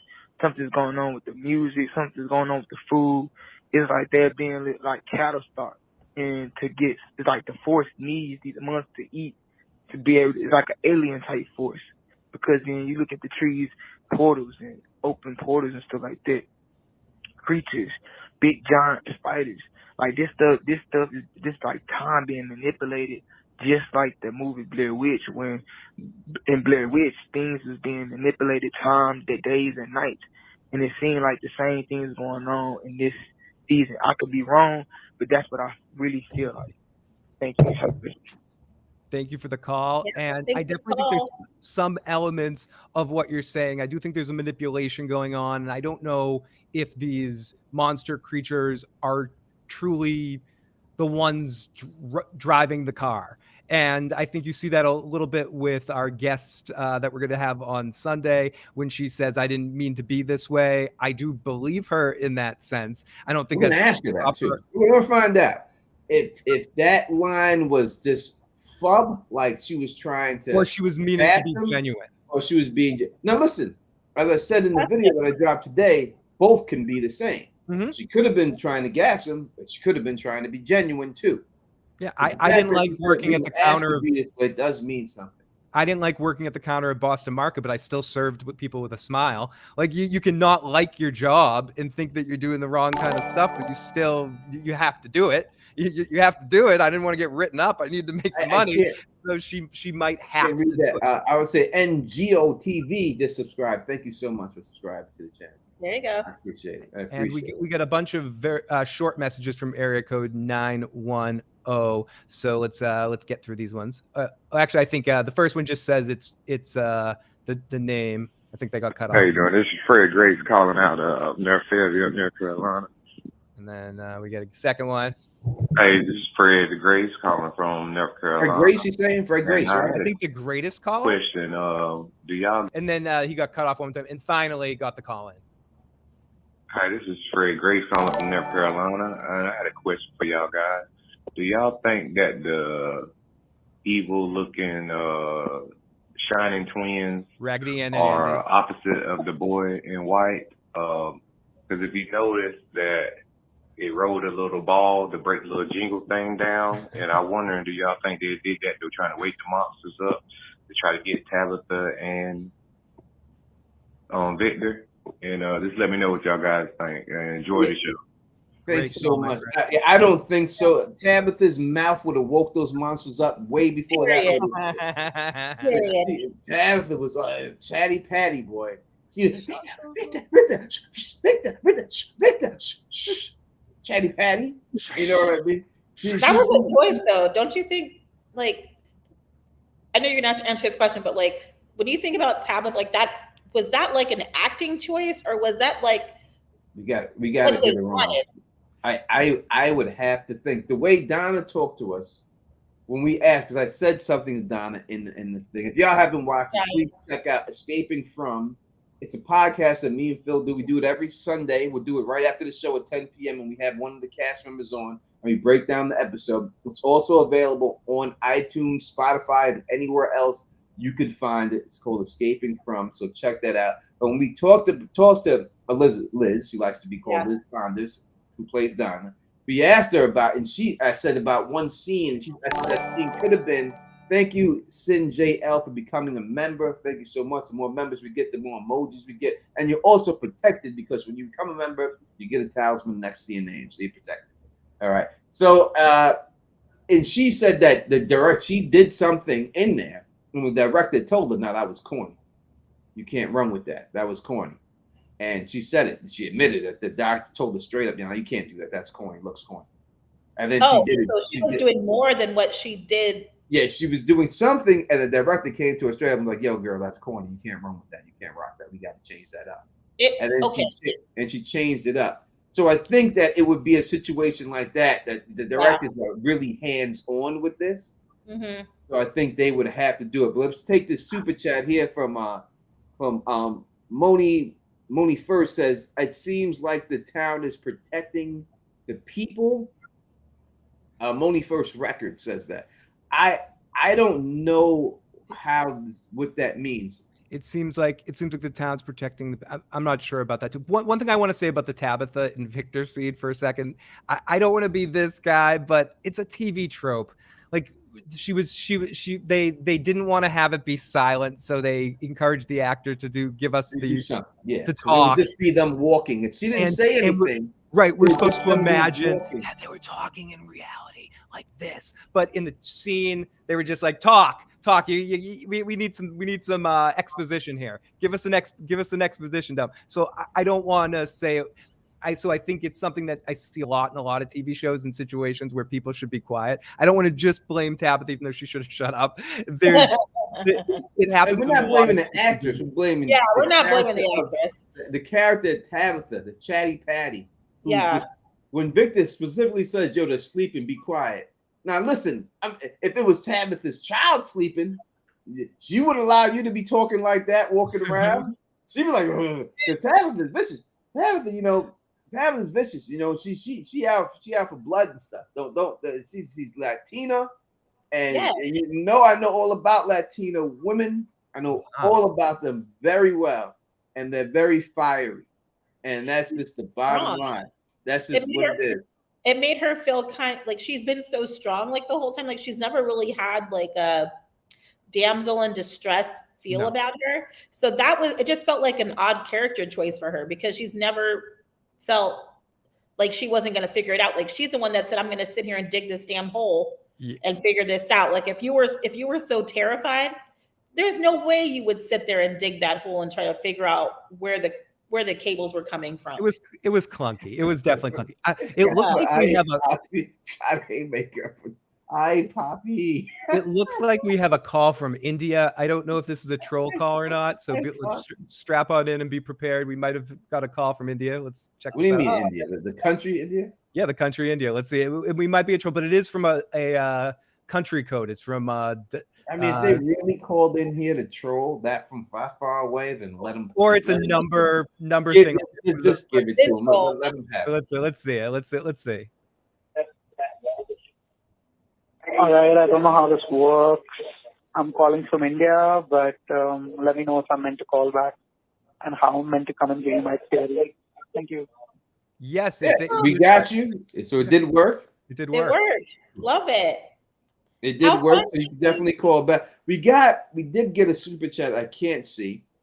From India. That's so cool. No, nice. I'm so excited that and if you want to call back in now that you know we heard you, please do. Yeah. We got a super chat early, but I see this one here from Mika. Let me take this one. Mika Lee Moja. Let me take these things away so I can see the actual face of that picture. They put the sign, they can't see anything. It would be cool to have a contest to be an extra on next season's through Teflon TV. Oh, listen. Sure the fuck would. We'll do that. Can I enter the contest? I want to enter the contest. Yeah, if that's happening, I'm going to have to win myself. He wants to win it. He's not how I'm going to wind up winning this shit. It will be the biggest JIP contest. Tony and I are winning. Yeah. Tony and I are winning. We're going to run it for two people. We're going to win. Yeah, we're going to win. Being honest with you, I'm not trying. We get two winners. We're totally cheating. We're totally cheating the contest. Of course we are. We're telling you right now. A different thing. I'm gonna put it back to there's no doubt about it. Exactly. I thought she was talking about a contest to come on and rock with us on the stream when I first. Oh, that'd be fun too. That'd be fun. I thought we could do that because I have power over that. Like if you wanted to. Yeah, we could do that. And one of y'all wanted to come in next week and rock with me and Phil, then we could definitely pull that off. But as for to be on the stream or something, shit, and to be an extra, I'm gonna be on that. Yeah, I'm gonna be playing bongos in Colony House. Yeah, we're there. It's gotta be us first. It would be rigged from the beginning. We're telling you, we're 100%. This is gonna be like We're inflating those or deflating those balls. We don't care. We're doing it. We're gonna tell you we're doing it. That's it. Area code 331. Hey guys, what's going on? The Don and Phil. How you guys doing? Man, I think, or what do you guys think? I'm kind of on edge. I think they're really trying to play off. Like I agree with you, the Don, on the wordplay that they might tell you something to try to, like you say, dispel it. But man, they keep bringing up this quest. Ethan, he keeps bringing up this quest. Mm-hmm. Could this be a modern day take on something like a World of Warcraft type of quest, different creatures or something like that? Or I am kind of still leaning towards what you were saying before too about the alien thing, because we finally got to hear when Jim got that tower up and running, we finally got to hear somebody on the outside, and it sounds just like a human. So could that be alien, speaking English language or something like that? I don't know. What do you guys think? Ooh, that's such a good call. I mean, listen, you could easily right now, I can go on and have a program right now that if I want, and I type out the words, it will sound like a woman, a British person. It'll sound like whatever you want it to be. It's incredible what they can do now. So if they can do that right now in our technology, what do you think that some alien technology can act? Dude, I was watching a random video on, I forget if it was on Instagram or TikTok, and it was a Beatles, or no, it was like a Led Zeppelin song with a Beatles singing, and they did it all with like AI voices, and it actually sounded like real. What they can do now is quite ridiculous. And you're right, with free technology, what can the pro technology and what could futuristic tech or alien tech possibly do? Let me put this up so that everybody knows the deal, because I'm a man of my word. All right. Big Daddy 1980 says, Tony, if it's not aliens, you're eating the chip. If you're right, what are we going to do to celebrate? Now, listen, if I'm wrong, and this is nothing to do with aliens, it's not aliens, I will definitely eat the hottest chip I could find on the market. One chip right here live on street. Guaranteed. One chip challenge. Yep. Guaranteed. But if it doesn't, then it just doesn't. I'm not going to I can't Tabby out do anything. There's nothing I could do. So if it doesn't, it's not. No, I'm going to say 1942, a bottle of 1942 fund. Or you can make people send you in videos of them doing the one chip challenge. Well, look, we got a couple of donations. Let's go through them right now. We got Luna. First, Luna says, what do you think of our newcomers? How will they adapt? Anna, you will let you answer this first since you're on the stream. What do you think about the newcomers? How do you think the newcomers are going to adapt to the people? And quickly before the newcomers one, for the last call with the video game, I've been like on all these chats and I've said it was a video game and that it was like Total Recall from the beginning. So I just want to put that out there that I've said both those things. Based off the Quest, it's a video game, but based off the VR experience, I thought it was like Total Recall. So just remember that. And then for the new people, I think they're going to start killing them off quickly. And maybe you'll have like a couple that'll stay because they'll fill gaps of positions that have been killed off. I think there's like a position for everyone. Like when you think about like NPCs, there's like a NPC position for like different spaces. So some of those people that have been killed off, they need to be replaced, just like the family needed to be replaced. Mm-hmm. If the bartender dies, the bartender is going to have to be replaced. The priest is going to have to be replaced. So I think what's going to happen is they'll just kind of filter through those people to find replacements for the ones that have died. But I think a bulk of them are just going to die off, but a few of them will stick around and like replace the NPCs. They're going to die next episode. A lot of them are. They will die. Because they didn't listen. You got to look at the way they did the episodes. They did basically what normally would be one episode. They did in two parts. They did the daytime and they're going to do the nighttime. So they're doing the new arrivals are experiencing what it's like to be first arriving in the day, and now they're experiencing at night. They're not surviving the night. Not all of them. Some of them ain't gonna believe this shit. Some of them ain't gonna want to do it. They're gonna scatter. They're just gonna run away. You know what I mean? And they're gonna get caught out there. We see the old couple in the trailer in the bus. Yeah. With the smile monster coming on the bus, so we know they're dead. Yep. So it's not just going to be that old couple that didn't go inside. It's going to be other people that didn't go inside too, right? So a lot of them, I think, are going to get killed off. What do you think, Phil? I think a lot are either going to blend into the crowd and, as Anna was saying, be replacement NPCs. And then I think a few are going to come as main characters. And I think we already know which two are going to be the main characters. It's going to be Elgin and Chris Helmsworth. We got his name from She told us his name too. Not Trevor, whatever his name is, whatever his name is. Those two, I think, are going to be actual character, and Christie's girlfriend. I think those three will be. I don't know about Christie's girlfriend. I'm not lost through that, but I think the black woman bus driver will be. I think she'll stick around because they had her talk a lot. She's a good chapter. I think she'll stick around. Randall and she said, and Anna said that the lady who was dancing had a bunch more scenes. Yeah, that she's going to be a little bit, but I still think she dies before long. I do think Randall's going to be one of these guys that's jerk enough to survive for a long time. You need a guy like Randall. All right, let's take this one. It says it's money first. No. I said it wrong. Money first said it, and Money First Records is saying, was the hole filled up to keep the monsters out? No, it was to keep them from going back into there.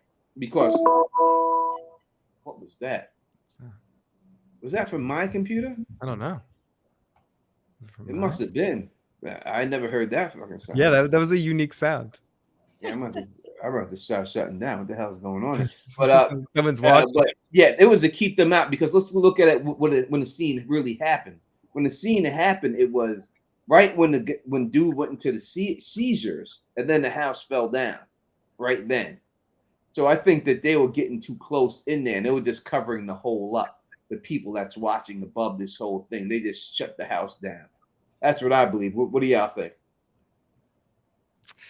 Yeah, I definitely think it was like a button, like a Truman Show situation. The more I'm watching this, the more I'm imagining, again, the overseer sitting in the chair watching all of this and laughing at everyone's thing. Oh, they're a little too close here. Let me push this button here. 100%. And I put it in the video before. If you watch the video I did about Jade, and I said that it's Jade's algorithm company.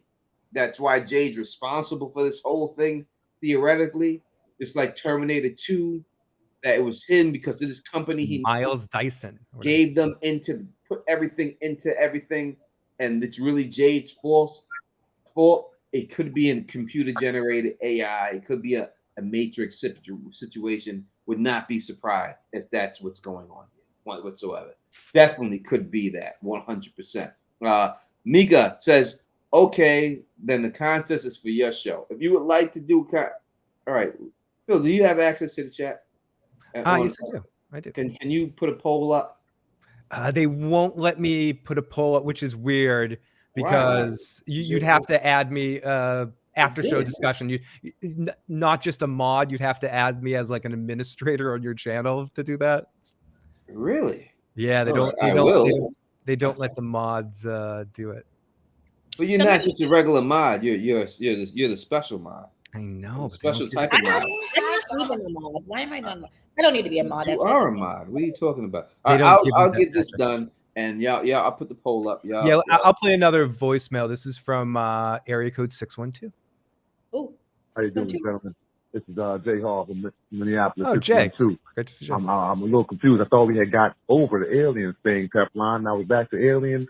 I thought we had at least one or two more episodes to prove that it's close to vampires and it is aliens. But here you go with this aliens thing. Listen, I'll pause it. We'll play your whole message, buddy. We'll definitely play the whole message. Stop this right. Who is this?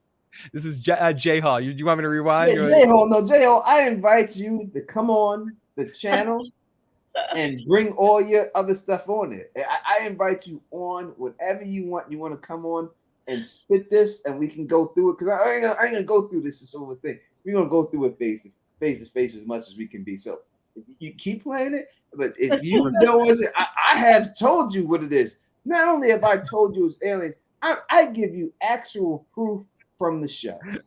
All right, everyone who says all this other stuff, that it's ghouls, that it's goblins, that it's vampires, Show me the proof from the show that makes you think, not what you think. Show me what they've shown you to say that is vampires and everything else. Show me that, because I haven't gotten it.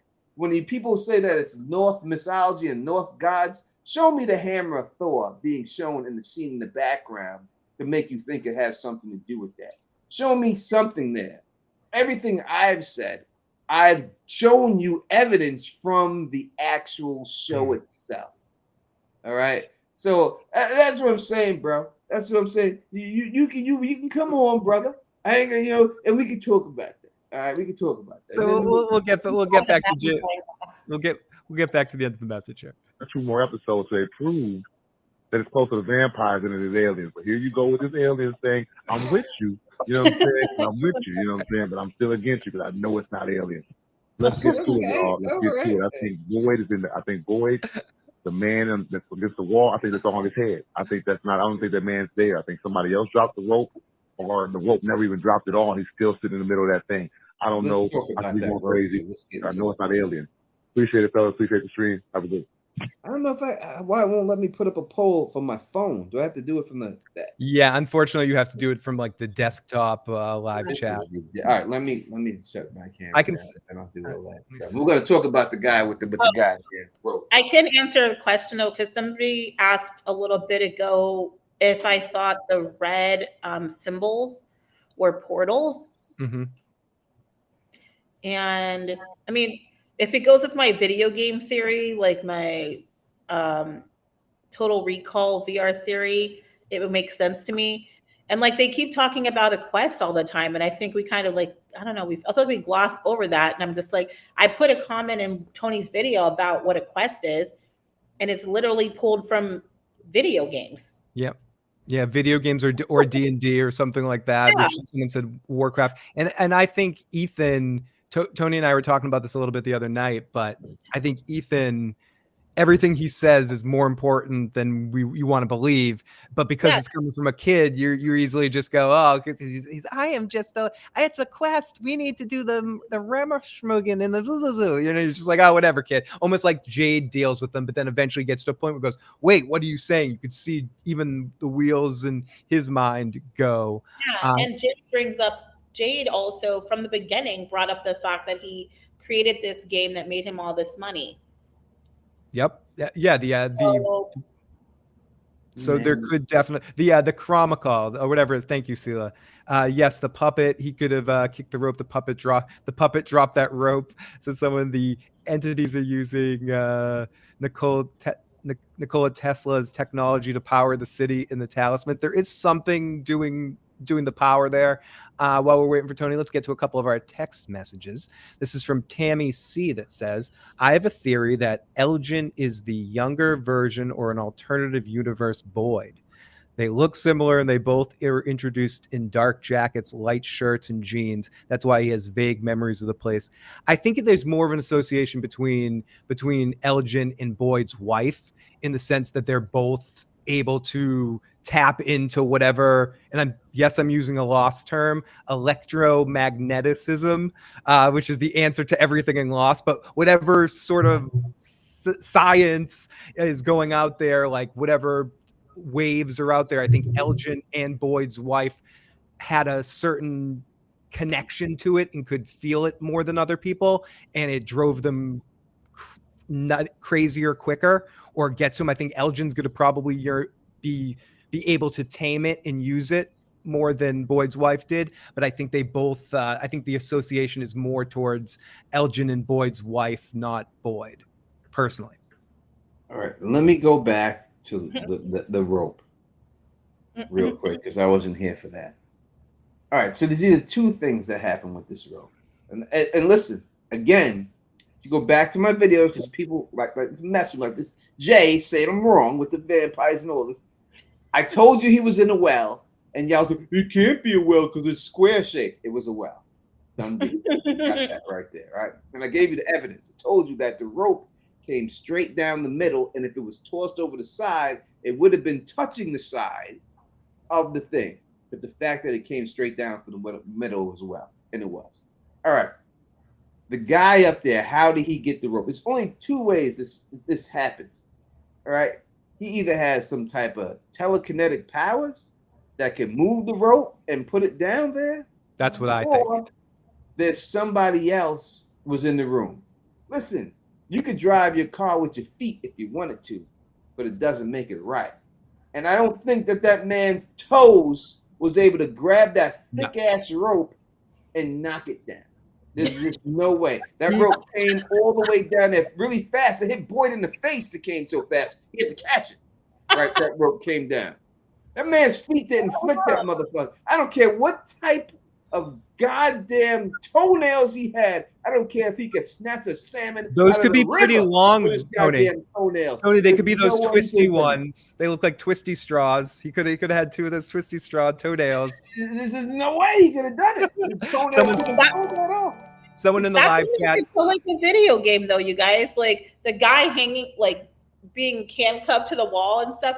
Like it reminds me of like when you're going, like I don't know, like I don't even know if I have a game reference for that, but you know, like you'll go to games and there'll be like that homeless person or somebody, an NPC that like gives you some type of part of the quest or the mission that you need, and like you have to like they like help you if you say like the right words. They'll help you. Yeah, they'll give you the next. They'll give you the next. The next food. The next thingy. Like Zelda has a lot of that. You help somebody on a fetch quest. It feels like he was hung up there until somebody got to that point. Mm-hmm. Speaking of the next one, and that's why he was like, "I've been here for like a million years, waiting for somebody to be down this well to pass this test, and now I'm fucking dead." Speaking of hung, Carla Way says he used his third arm to throw the rope down. It's certainly a possibility. Listen, hey. Yeah, okay. Hey, listen, hey, I'm not saying he did, but when it came down to it, the man, if he had a telekinetic ability, then he would have been able to kill himself. He would have been able to, instead of throwing it down the well, he would have been able to take it and wrap it around his neck and choke himself. The number one thing he said to Boyd when he came out is that you have to promise to kill me. So he doesn't even have the strength to kill himself, right? Or there's a lot of ways to kill yourself. You could bite your tongue off. You could do a lot of different things. You know what I mean? Or maybe part of his thing, like the knight in Indiana Jones, he can't kill himself. He needs to have somebody else do it. Again, that's kind of a lost thing where there's a character that somebody can't kill somebody, so he had to convince somebody else to kill him. So that there is precedent for something like that within the writers of this particular show. We got a super chat from Mika. She says, did anyone notice Elgin's earbuds were playing the same song that was in the diner? We talked about that exact fact when we did the after show with Liz. We talked about the song and who wrote the song, and that it was the exact same song that Boyd that was playing for the background music for Boyd. They used that. Now Boyd didn't hear that music. It wasn't like that. You know what I mean? It wasn't like Boyd was listening to the music and then he did it. They just used that for the background music and then used that background music. He could have been dreaming of it, but probably not. It probably just the background Bob Dylan stuff. Thank you. I've spoiled another classic movies.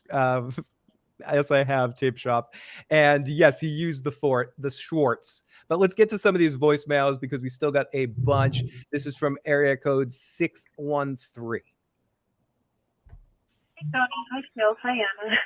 I just wanted to call again to say that I rewatched the episode a few times, and at exactly the 36-minute mark in episode 1, you can see the ball being thrown to knock down the Jenga, and Victor and Tabitha both see this, which causes Victor to put his arms around Tabitha to protect her as they take a few steps back because they're scared.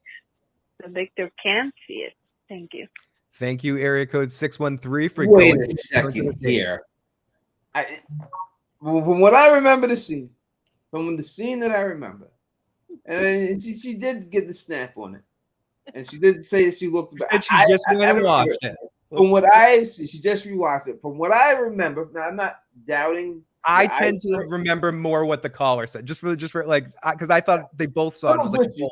I'm just saying, I remember that she's actually a little bit away from Victor at the time because Victor's behind her, and then she looks and there's two different scenes, right? The first scene is that what's the name of the thing? Liz told us the exact name of the what. Yeah, it we'll was. just call it Jenga, but she did say what it was called. The Jenga Boy. Yeah, she told us exactly what it was. If anyone wants to put it in the comment, we have the name for exactly what it was, and that was something that I didn't know what it was, but Liz said it, and that's how I found out what it was during the stream. And I was like, "What was that?" When she said it, you hear her say it, so you perk right up. And we're both like Jenga. What do you yeah, but so I have to look again to see exactly if he can see that ball. Well, the caller gave you a timestamp, so you can. They stamped it, baby. They said. Yeah, she brought the facts there. We got to give the caller. We'll find out. We'll find. What was the caller? What's her name? It's a stamp.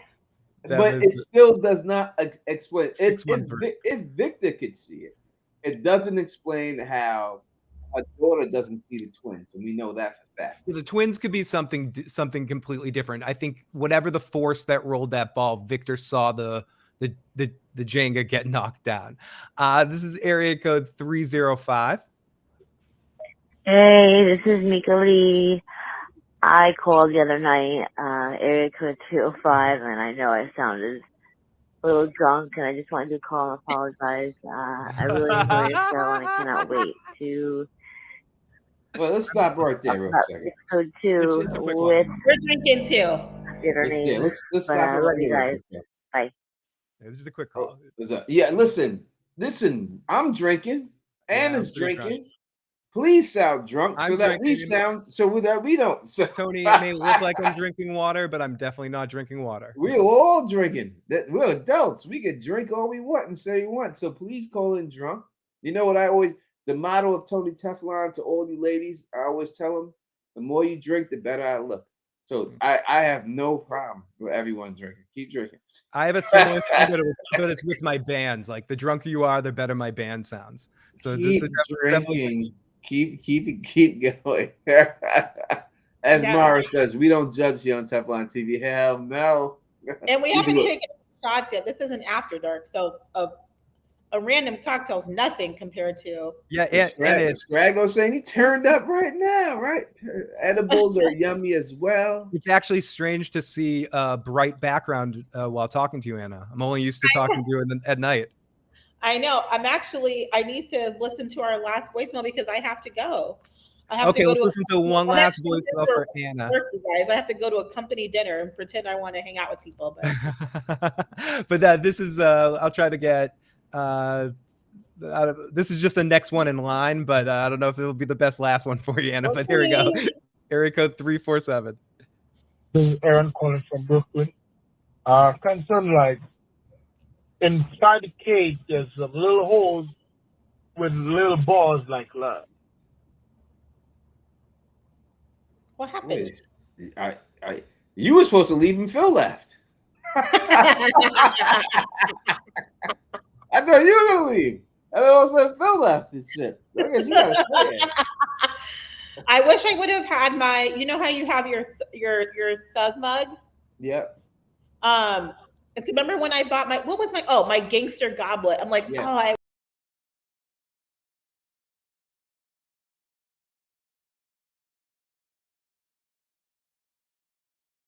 Stream. Let's go. I'm back. Now I'm back on stream. Something must have happened. Anna is back on stream. Did we all get disconnected? I'm on stream. I can see Anna moving. Can you see me?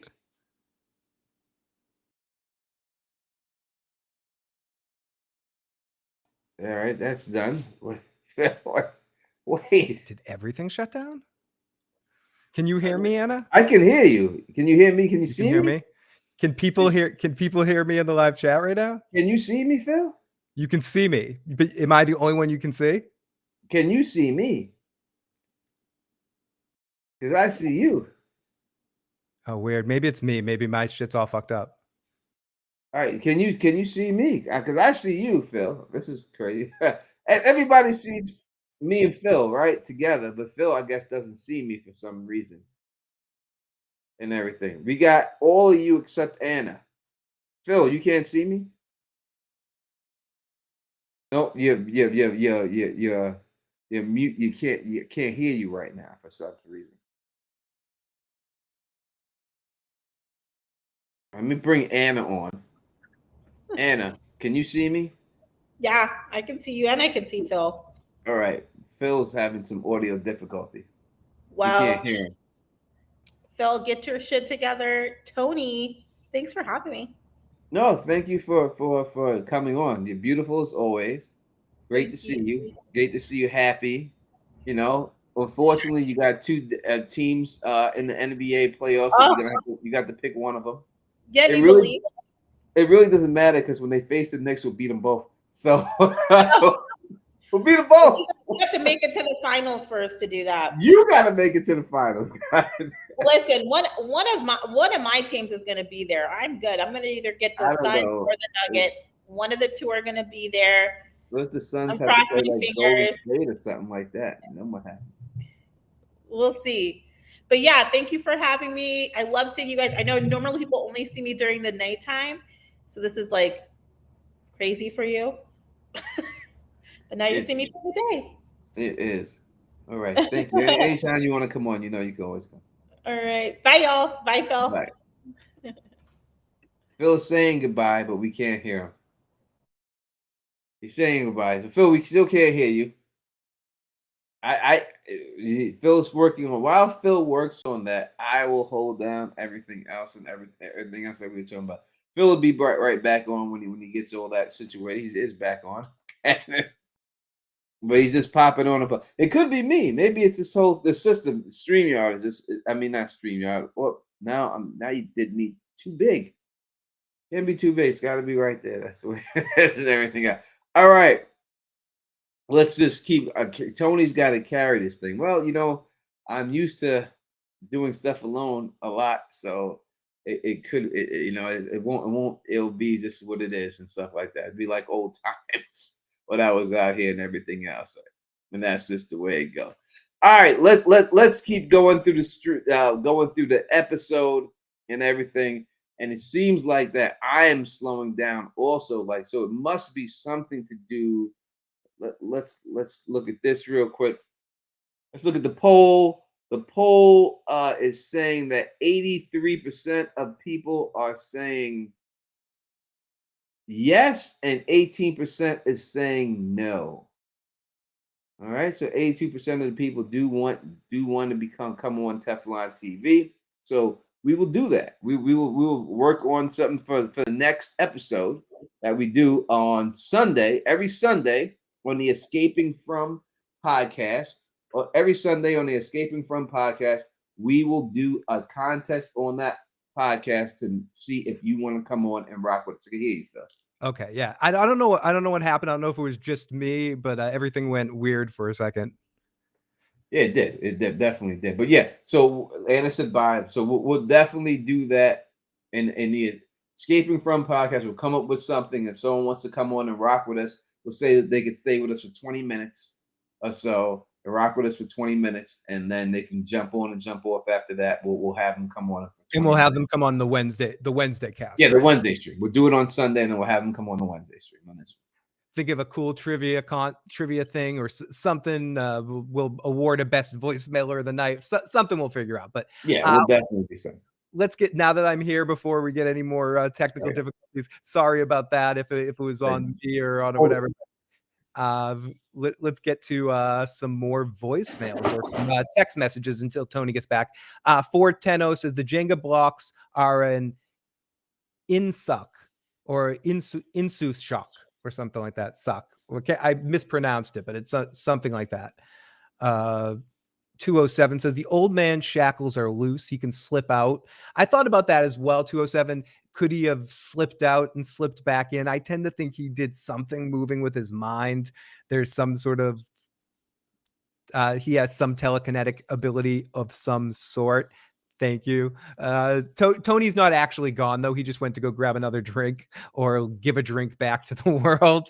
One of those two other things is where Tony ran off to. He didn't. That makes me laugh. That lady, that one call, she was like, she called it. She's like, "Hey, I know I sounded drunk. Oh, you were drunk." That's how you're supposed to sound, right? Yeah, no, It's like me calling and say, "Hey, I sounded kind of high. I'm sure. Yeah, I was high." yeah. That's like me saying I smell kind of funky. I do. Yeah, that's what you're supposed to sound that way. There's nothing wrong with you sounding like Tony, that. our caller from India called back and left us a longer Perfect. message. This is from country code +91. And thank you for spending the money to call us tonight. And here we go.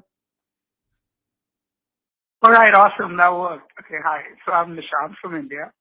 And Welcome. me and my partner, we love this show. And, we watch it illegally because it's not available here otherwise. But because you're one of the few YouTubers that was making content on this show, I started to follow you and I've been having a blast watching your discussions, XYZ. So here's what I think is going on. It's just thought and I just throw it out there. I think that there's something about the kids that is throwing off whatever this place is. We've seen those kids behind those cages. We've seen these kids that are, solving. Everyone that's got that childishness inside them. If you look at Jade, if you look at the little boy that, I'm forgetting his fucking name, but you know who I'm talking Ethan. about. The little kid that treats everything as quest, who just had a scene with Jade in the previous episode. You start to realize that it's something that can't deal with children. It can't deal with childishness. There is an aspect of, if you have that youth inside you, that it's not agreeable with it. The people that have that youth inside them are being able to solve it. I mean, there's something that is not agreeable between being young, being free, and this place. That's a thought I want to leave out there. I want to see what you make of it. All right, thank you. Have a good day, guys. Bye. Great call, and thank you so much for calling on in. 100%. Thank you so much. And if you are international call and you don't want to pay for it, you can email Phil and leave your voicemail there, and then you don't have to pay for it. So, if you want to do it that way, 100%, we appreciate it. But if you don't, we want to have as many international people be able to call in also, until we can get an international number for everyone. But the easiest way is just to do the email to Phil. It's in the chat right now, theissuesguy@gmail.com. Even if it's not today, like say tomorrow or during the week, you can just call in, put it in there, and we'll play it during the show. All right. Thank you so much for calling in from India. I think you're on to something when you say that the kids are the key to it all. That I do believe that it's experiments that have been run on children, and that's what's really going on. Again, I in my video that I put out there, I attributed to the Holocaust of how they were running experiments on children, especially twin children, and how they were doing things on them during that. And I think it's the same type of situation going on here. That is why we see Raggedy Ann and Andy, and they look like twins. So I do believe that the children do have something to do with it. And the fact that you're saying that everyone exhibits childish behavior, I think you are on so that some people do have that. Jade does act very childish. Victor is a grown man who acts childish. So I do think you are on to something when it says something like that, and everything else. What do you think, Phil? I agree, and I do think there's an element of when he's talking about Raggedy Ann and Andy, and how they fit in with Tabitha and talking to her and communicating with her, and it looked like there was a kid in there as well. So I do think the kids have a lot to do with it. This is from area code. I'm sorry, I'm just reading. I'm reading this. Oh, I know who this is. This is from area. This is from our good buddy KP. This is from area code 868. KP. I haven't seen KP in a while. Where you been? Yeah, he was popping in the chat. I don't know if he's still in there, but he was. Did he really come in? I ain't see Yeah, him. he was in the chat for a few seconds earlier on and definitely called in. Hopefully KP's still in here as we're playing this call. But thanks for popping in, my friends. Nishant, thank you for popping on in here. Very much appreciated. Area code 868. Yo, this is the notorious KP. Listen, I haven't been watching this show that you guys are talking about, so I have no clue what the fuck you're talking about. So this is about to be a roast on us. This is what this is about. It is. Here we go. It's fucking stupid, but whatever. I'll start to watch it. But Tony, you need to put together a motherfucking schedule of when you're streaming and shit, bro, so I can know, so I can set my life in order, so I can be available to look at your live streams, because I hate it when I get up one morning and I turn on my YouTube and I see, Teflon TV streamed 18 hours ago. And I'm like, what the fuck? How did I not know? So work on that for me, please, all right? Jah love, Jah bless, and death to motherfucking Eagle the second. And death to motherfucking high tower as well. Yeah, I don't fuck with that nigga, but I can't wait for season 2 trying to host China's. Anyways, and so I love you here. Oh, and who's this beautiful lady? Thank you. He must be talking about Anna. He must have came. The Anna must have popped on while he was making a call. Yeah. And then he see her at the end. All right. So KP, my brother, I got nothing but love for you. Every Wednesday, we do this stream at 7:10 p.m. That's there. And every Sunday, we do the stream at 10:15 p.m. Yep. We did it at 10:30 p.m. last week because it took Donna that long to get there, because Harold was doing a live stream on Instagram and she had to go on that. She came over after that. But that is, the times are set. As for any video that I put up, like 10, 15-minute video, I don't have time for those. Because I get those done when I'm able to get those done in between working a regular job and doing everything else and going to the gym and living my life. So, but those live streams are set every Wednesday at 7:15, and then every Sunday after Escaping From podcast show is on at 10:15, 10:15 to give y'all a chance to watch the show and come right over. Yeah. This is area code 940. Hey, this is Diane Drew calling from Wichita Falls, Texas. I just want to say thank you guys for streaming. It's been awesome. So here's what. I think Randall might die just because you can see him in the bus around like 2 minutes, 12 seconds into the trailer where Granny is there watching up. The same Granny that killed the first family. She's there and he's watching down. He doesn't have his overshirt on, but the red undershirt. Check it out. Let me know what you think. So she's saying that because there's red on his shirt, she thinks that's a symbolizing blood being on his chest and him. And I think she said if you look into the trailer with Granny, he's in a situation where he's up close with Granny in the trailer at one point in time. I think is what she said. Let me play it again because it's a quick message. Hey, this is Diane Drew calling in. It's been awesome. So here's what. I think Randall might die just because you can see him in the bus around like 2 minutes, 12 seconds into the trailer where Granny again with the timestamp is and there. She's saying he's in the bus. She said he's on the bus with Granny at the 2 minute and 12 seconds. All right. So I think Randall could be used in two different ways. As Tony has said a couple of times, and I agree, you need a guy like Randall there. You needed like a guy that's a little bit of an asshole, but he also could come across as very tough and crazy and be used as an example of how powerful to reintroduce how easily a guy like that can get got unless he's smart, and have him go hero ball and running out there to be a hero and save people on the bus and end up just dead, as that's what happens to heroes in this place. So I would say this. So the fact that she said seen him in the bus and the granny monster was outside the window and they were close up. The only time we see anyone in the bus that gets killed is the old couple that's in there. Yeah, I don't know if he's in there at that time. She's saying he's in there at the time when they're out there in the smile monster. So it would have been the smile monster that kills him, but if he was in there. So it must not be that time. Two, I will say that when Donna came on, Liz came on, she said, what you see with him is what you get. Yep. Meaning that he ain't just going to die in the first 2 episodes. He's going to be there for a while, right? So could he die? Of course he can die. And I could see how he would die. But I don't think he dies soon, right?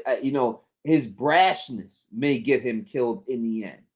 His you know what I mean? His heroic nature. He comes off like a outlaw, or what Tony used to say, Christopher, you have cowboyitis. He's got a little bit of cowboyitis. He's got a little bit of that Christopher Maltasante in him. He wants to do a good version of that. And I do think that might get him in trouble. But you know what never gets us in trouble, Tony? Hearing another call from the voice of 916. Oh, yeah. Hello, this is the voice at 916 again.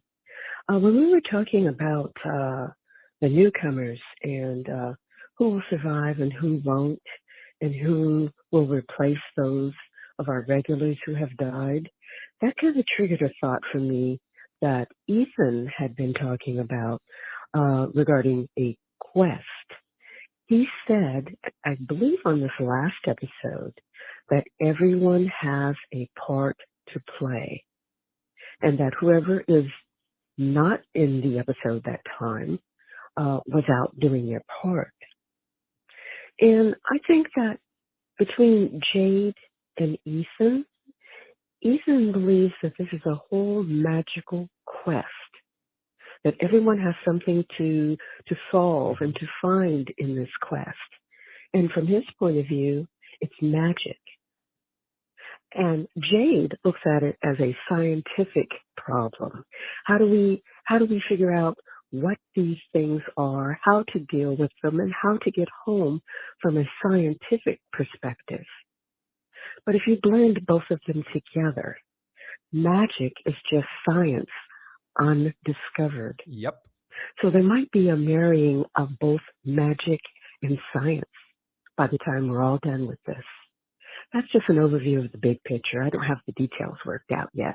I'm still working on that. So I'll try and figure out some proof for you, Tony, because I know that that's necessary. It is. Bye-bye. No matter how sexy your voice is, the proof is necessary when it comes down to. But I do agree with her when what she's saying. It's science, and it may be looked at as magic because you can't explain it. But once you can explain it, it becomes science. And I think that is exactly what's going on here. Jade says Kenny shows Jade. He says all these people came from different points of this fucking map, but they all ended up in the same place. And he says that's impossible. Well, it's not impossible if it's dealing with wormhole theory, right? If it's dealing with quantum physics, which is world home thing, quantum computing, which would give you the ability to come up with a wormhole theory and exactly how to use it. And that's how you can do it. Emily Siegel says, what do you think the significance of the boat key is with Boyd has it? It's on the floor and it's coming. I will talk. The boat, I think, could be the way out forever. Yeah, eventually it could be, and that'd be an interesting a little callback to something else. I don't want to get too far down that road. I think the boat may be that's how they all get out. You got to get a boat and get the fuck out. And Walt is going to be on that boat, people. You know what I'm talking about. This is area code 573. Hey, Tony and Phil, this is Steve from Missouri calling back. Sorry if you guys have been asked this question already. I've been a little late. I was pulling a double date. Real quick, guys. when you look at Tabitha inside the catacombs and you see the little monster creature come out, roll the ball at the little statue, and then it falls over, and then they do that movie trick where they cut to the house falling on itself, do you think that these two things are, one is to symbolize the other, or one actually caused the other? That's sort of that one thing, because I'm seeing that the boy in white does things, and that has a reaction by leading people to places. And then now we have the two kids that we're dealing with here, the two little girls, by what we're seeing so far. We'll change it later, right, guys? So about that. What did you say?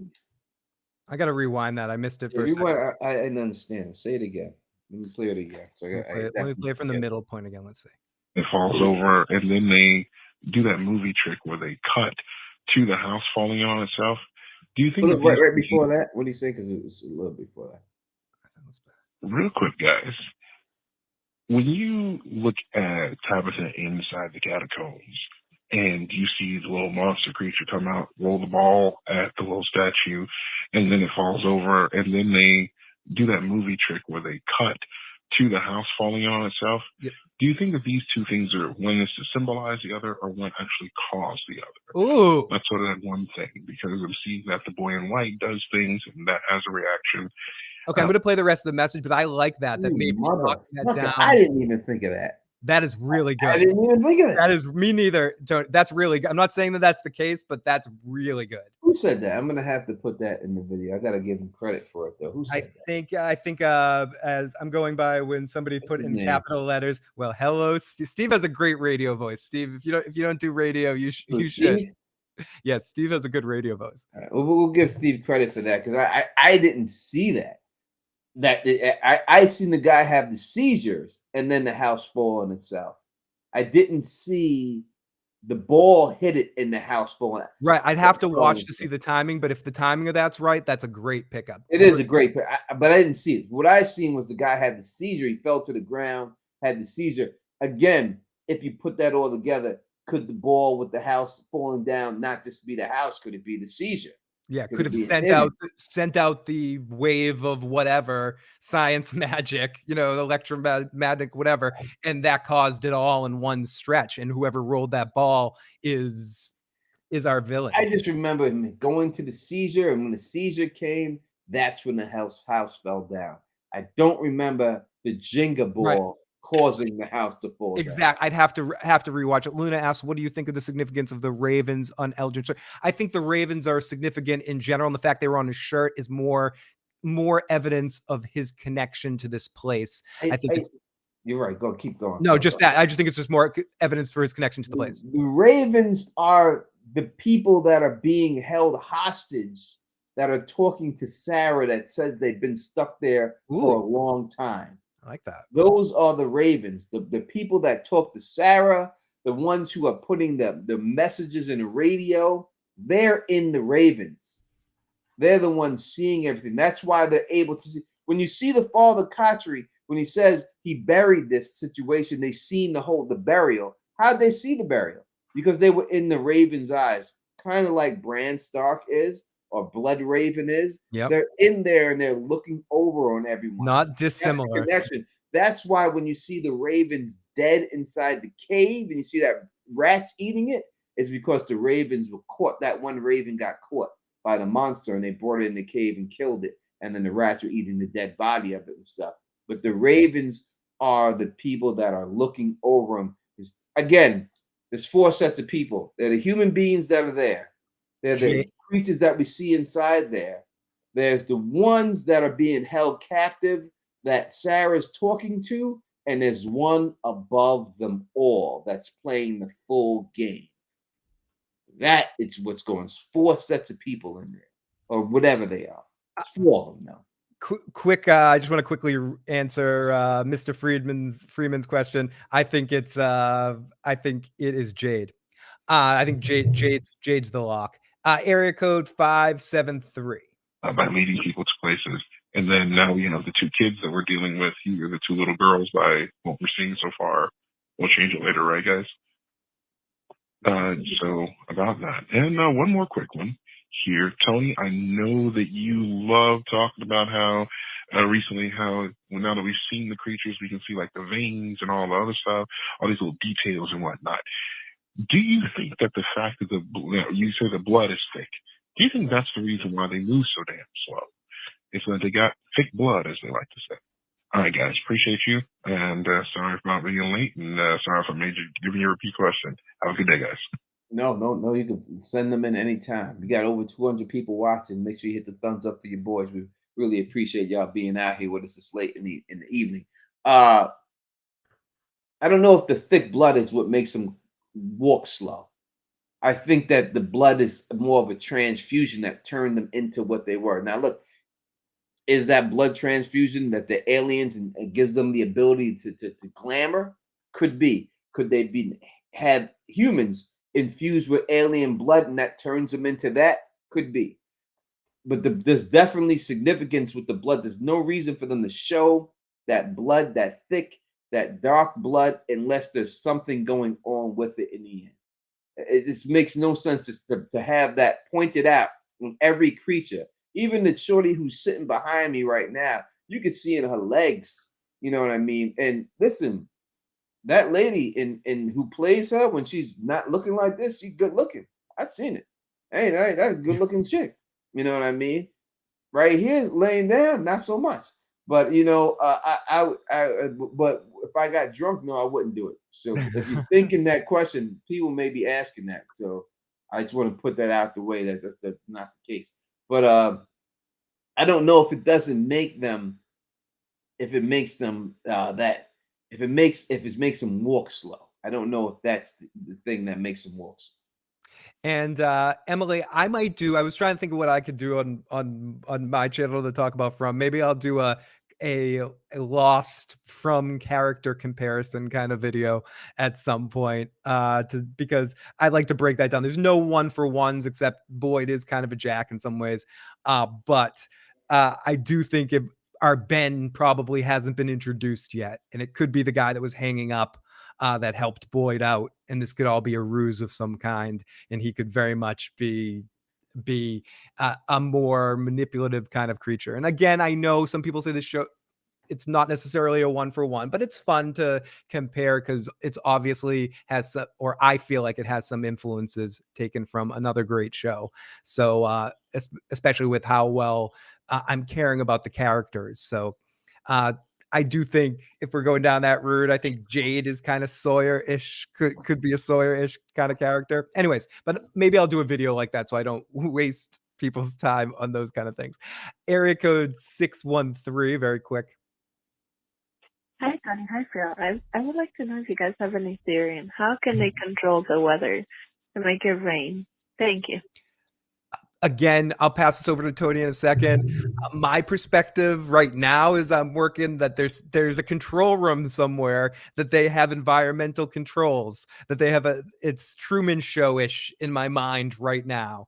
And there's, or even if it's just supernatural, you could think that the overseer creatures could definitely have dominion like Wanda does over, could Wanda have made the town rain if she wanted to? Yes. So it's either something like that or it's scientifically created in some ways. In either situation, whoever is responsible for this could control the rain or could control the weather. It's definitely scientifically created. We've seen how it shows up and then goes away. Showed up when Boyd and them were getting too close to the thing and the weather came, and then Boyd and White said they're angry and that's it.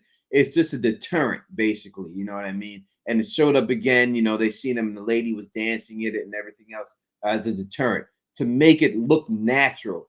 They can't just, this is why I'm telling you that it's aliens that's doing all this. They can prevent all this situation if they truly want to. They could shoot a laser beam down and destroy them all, but they can't do that because they did that. Everyone would know what the fuck is going on. They're trying to run tests on people here and everything else, and they're trying to make it look as natural as possible. Yeah. So therefore, they had to use the weather. There's different ways you can control the weather. A lot of it is electrical energy that goes inside of clouds that cause clouds to rain, and atmospheric temperature and everything else and pressure. So again, if you're dealing with an alien technology, whether it's controlled by humans or not, they would have the ability. I feel like I just have to get the wig of the guy from Ancient Aliens with the hair that's sticking up. And just spread right up. Yeah. Just for that guy, I think I should just get that and just come on here. Maybe I should get that guy to come. If you're right, you get to wear that for a year. Yeah. And I think you'd dance be about able to do that if you're dealing with alien technology and you have that, you'll be able to control the weather. And we do see in one of Victor's drawing a dome over Yeah, the we town. do. We see a snow globe as at some point for sure. This is area code 202. Hey guys, this is Sean from DC. So just wanted to add one comment, but I don't think I've heard Tabitha before. I mean, the reason why they were going on this last trip, you know, Tabitha and the family, Ethan's mom, I think. So she, you know, one of their son, I guess, was killed. So maybe that plays into something with these kids and the children and the things, the playthings that they're finding in the underground cabin. I don't know, but I just wanted to remind everybody that Tabitha did have a son that was killed, and which is one of the reasons why she and her husband, forget his name, they're breaking up, and this was the one last ditch vacation before they filed for divorce. So thank you. Love the show. Have a good night. Thank you so much. So he wasn't killed; he died by accident. Is that what happened? We can't say killed means like he was murdered. He got killed. He was on the changing board, getting his diaper changed, and Jim, and the phone rang, I do believe. Jim turned around to get the phone, and so did she, and the baby fell off the changing station and he died. Oh, fuck. And that's how he died. So I don't think we can say that's killed, but she said, every time I see your father, that's what I always think of. I think of that scene, and I'm blaming him for it. Tabitha blames him for the baby dying. So I don't think we can say that he got killed just for that. I think it was just he died tragically. It's a tragic accident that he died and stuff. But the trip definitely was the last trip they were going to go on as a family, and then they were going to break it to the kids that they were. Yeah, Julie found out, and that's a big point of drama in that particular season. Yeah, season 1. I mean, Luna. Let's get this with Luna. She put a super chat here, and Luna. Let me get this up on the board real quick. It says, Tony, was the old man the same ZZ Top guy that from the bus that we see with the gun? Remember, I didn't see him on any last episode. He looks like him. 100% he does. But I'm not sure if it was. I can't give you a guarantee that it's him. 100% he looks like him, but it could just be because of the beard. Yeah. But I'm not going to say it's not him, but there's nothing else that connects him to him but the beard or anything, you know. So definitely looks like him, 100%. So I can't say that he is definitively or that he's not. But I wouldn't be mad at you if you thought it was him, because he definitely does look like him. Yeah, I feel the same way. I think he just kind of looks like him, but I think they're completely different people. But who else? But have we seen ZZ Top guy on the bus as one of the bus people? So the guy who comes off the bus with the gun looks just like the ZZ Top guy. Okay, so that's who ZZ Top. This guy is somebody else. This guy that's what she's asking. Is it the same person? I don't think so. Well, yeah. So it's not the same person, but it could be, you know, unless you want to start going with time theory stuff, and this guy jumped through the time loop and everything else, and that's the difference or something like that. That would be the only way you could say it. You know what I mean? If it did something like that, but you know, it does look like him. And if you could see some of these monsters wearing the same clothes as some of the town residents, that would be big. But I haven't seen anyone come in there with a J on their chest and be a cheerleader. Nope, not yet. Not yet, anyways. This is a longer message, Tony, so tell me to stop if you need me to. This is area code 724. Hi, yeah, my name is Joe. I'm actually calling from Albuquerque, New Mexico, even though I have a Western Pennsylvania area code. Anyhow, I just have a comment. Much as I would love for this show to be based in reality, and then therefore be able to theorize some explanation. There are so many questions that are raised, and the show is actually presented almost like a dream where there is nothing makes any sense. And so I just think that this is all taking place probably in Victor's head. The people that come to the town might be personalities of his, and the demons are the attempt to rid him of those personalities. And that's why Boyd, as they're succeeding in killing off his multiple personalities, and then Boyd finds talisman that protects them and lets him survive a little bit longer. And then as they narrow them down and start to eliminate them, more people show up, and I think, to me, it just seems like this is all taking place in somebody's head, and not aliens, and not anything that's based in any kind of reality.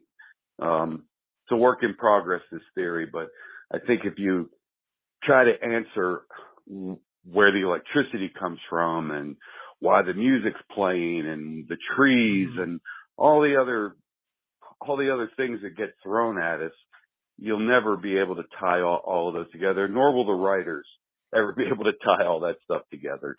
Just my 2 cents. Interesting. I'm not sure It is. if it is in somebody's mind, and I've thought this a few times, Tony, it's the boy in white, right? I'm not sure if it's Victor. I think it would be they're all in the boy in white's vision, and he's brought them all there to be part of his. That there's a DC animated cartoon, an episode of the Justice League series, I believe, where like a omnipotent creature like turns everybody into their toys, or perhaps the boy in white is bringing everyone here to play a game. I don't know. It's just another one of those things. It's a possibility. I would go on this when I listen to a series. This is what I would have to say. If it's a dream that say Victor is just doing in his head and everything else, then I don't know if we would be able to see these perspectives that we see from every other character that we see there. Yeah, I don't think we would know the backstory of Boyd. I don't think there would be all of these missing posters that they put in the promo footage of everybody. Now, this is the show people who put that in the promo footage. This was not something that was put out there in the show. The people that are in the actual show never seen the missing posters of themselves because they're the ones who are missing. So Victor would not have conjured those up in the show in his head because you would never see those. But they used this as promo footage. Why did they do this? I think they did this to let you know that these are real people that it's a who real are thing. really missing, who people are really searching for. So for these reasons is why I can't believe that it's just inside of Victor's head. It just wouldn't make any sense for those things to be there if it was inside of Victor's head. That's one of the things I'm most kind of low-key excited for, to see. We actually have two people that know each other from the outside world. So we might be able to see if this is a pocket dimension in time, if no time has passed, if Christie's girlfriend's like, oh, you disappeared yesterday, or you disappeared 2 years, like something like that. Like, it'll be interesting to see if we get a scene like that in the next couple of episodes. Tony, this is from area code 219. Hello, this is my first time calling. My name is Richard. I'm calling 219. Welcome, Richard. Hey, that bus driver, with her way of being so aggressive and not caring what Liz is saying, I don't even think she's gonna make it too long. Like, she'll be like, I don't know what you're talking about. This ain't nothing wrong, and she'll just go out there and get killed for no reason. What you guys think about that? No, I would say thank you for calling, but I would say no, because we see in the promo trailer that she goes on the bus and sees the blood on the bus. Like when she walks on the promo trailer, she sees the blood on the bus and you see the reaction to her face. So that means she survives the night and she must see the bodies of those two old people that are killed on the bus. So for that reason, I would say if that's the case, she's not going to be pigheaded and say no. Once she sees the bodies, she's going to be, because you see her like that when she goes on the bus. So she sees the bodies there. So once she sees those bodies, she's going to fall right in fucking line. Yeah, anyone who's doubting it after that first night is gonna get a rude awakening. This is from, I think, another first-time caller. This is from Dan. Hello, this is Dan from Toronto, Canada. Welcome, Dan. I just had some things to say. You know, I love you guys' work. Some of Tony's Game of Thrones theories and videos, you know, they were quite inaccurate at times, but still enjoyable. I mean, who can predict that horrible ending? But anyways, let's get on to the. Oh, well, okay. I am going to cut this message off now because I can read where this eventually goes. It goes to things that say, I always felt the need to stick my penis inside something, and love you guys. Talk to you guys next time. So we'll cut off the message right there, but good try, Dan. I can read it. Yeah, Dan, it was a good shot, Dan. It was a good shot to say some crazy. Obviously, you're not Dan. Probably just a hater who was just mad at the Don Tony Teflon for getting. No, I mean, he says he said he's always had a big heart on for you and I in this message, but we'll leave it. Listen, I'm sure there's a lot of guys that way but me. But understand, the Don is like secret. I'm strong enough for a man, but I'm made for a woman. So and let's bounce over to area code 219. This is 219 caller. And so what do you guys think what happened to Sarah? And you know why Sarah's missing, or if she is missing? Do you even think she went to a tree? Hope she's not even dead. And you know we don't even know what's the what about Sarah. But hopefully we see something about her in the second episode on Sunday. What do you guys think about that, Tony and Jill? Thank you. He was asking when are we going to see Sarah? Oh, Sarah. We see her in the trailer, so we haven't seen her yet, but I have no idea. But she's in the trailer for that one shot in there. I mean, listen, I'm gonna say it because we've done it on this channel, but I'm not gonna do it now. The episode descriptions are out on Google. Yeah, and if you want to look at them, you might get an answer to your question. Yeah, if you want to look at say CEY 10 says they sent a voicemail. Yeah, or an email. We'll get to that when we get to the text. We're running late. We're going to get to all of your voicemails and texts here tonight. We got a few left. This is from area code 868. Yo, it's Big KP here. Listen, I just saw something that it confused me a little bit. Who is KP? Still. Oh, it's KP again. It's good.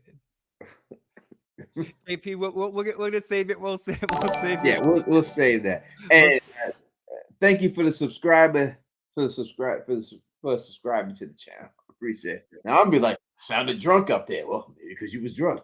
And area code 616. Hey, this is Angel from Michigan, Grand Rapids, that is. I was calling. I've been waiting to ask you this question. I remember in season 1 when Tabitha was in that lighthouse and then she looked up and she saw Jim hanging from the lighthouse. Do you think there's any connection to his current situation, you know, in episode 1? Do you think there's any connection there? Or could that be some sort of foreshadowing or something? On say prophecy or something about what's going to happen to him in this show? Yes. Thank you. I say yes. I'm with you. I think it's something that's going to happen.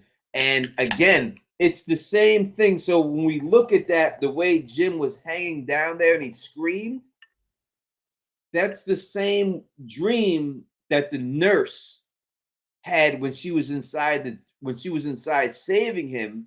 Oh. And Jim pulled the talismans down, and he goes, Jim, don't do that. And then the monster comes down and screams. He's in the exact same position that Jim was right now. So what does that mean? Does that mean Jim's going to turn into a monster in the end? It might be, but it definitely does have something going on there. And one last voicemail for now, and then we'll get to our text messages. In KP, we'll definitely listen to your message at the next After Dark. I'll make sure I save this, or Tony and I will listen to it after the show. We're running late on time, so we're trying to zip through some of the voicemails here. Area code 778. Hey, Tony, it's Jose from Antarctica. And that is another one again. Thank you. Good try. Good try. I mean, you gotta listen. Why would I think that there would be someone named Jose from Antarctica?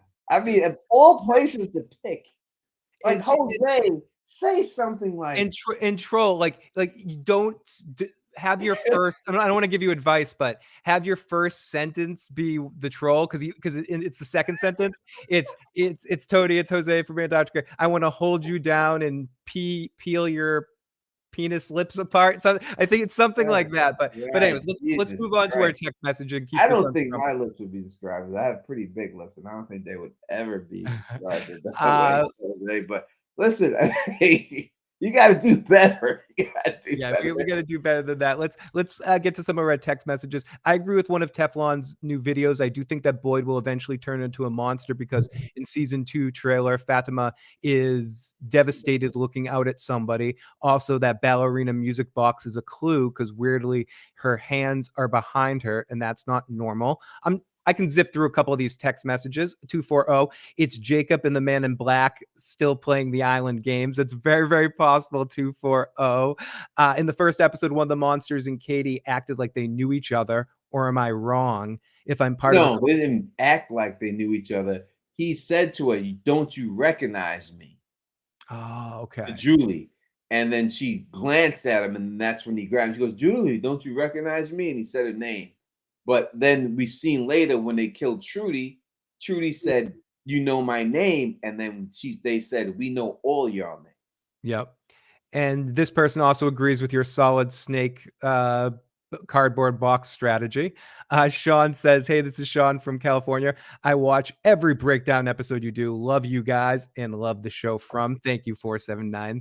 940, I think Randall stayed on the bus. We can see him this is the 2-minute and the 12-second in the trailer, looking out at Granny.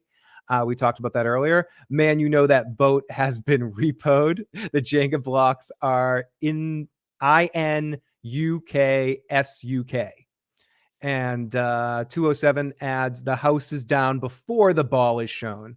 3 people forgot about Sarah's brother, Nathan, to make 17 people. All the people that died: Megan, Lauren, Frank, Kenny's dad, the nurse died, replaced by Jim, Tabitha, Ethan, Julie, Jade. 14 died at Colony House, followed by Father Caudry and the guy that hung himself. 16 total. 20 people on the bus. 4 will die. Roland, this is a longer one. Roland from North Carolina had a theory last Sunday about the guy being chained to the wall was the creator, and he made the rope and projected it. This is a really long text message. We'll get into this at a different point in time. 910, Roland, leave us a voicemail about this for a future show. This one, no, we will not read this. It's to someone that's saying in a very rude way, telling Tony he's wrong. Why do you? This is the whole thing, and this is what I'll say about this whole situation. Listen, I am not a writer on the show at all. I'm just giving you what I think. If you don't think I'm right, there's no need to be rude about it. You could just say, "Listen, I don't think you're right, and this is the reason why." You know, when you be rude about it, what does that means to me? That you really don't believe your theory, Tony, right? I'm just gonna say, this particular person, don't even warrant them a response. This is a very long, ridiculous, stupid message. I'm just saying, there's haters. When you doing good in life, that's when the haters come, and that's when I expect them to come. We are the #1 From channel on all of YouTube.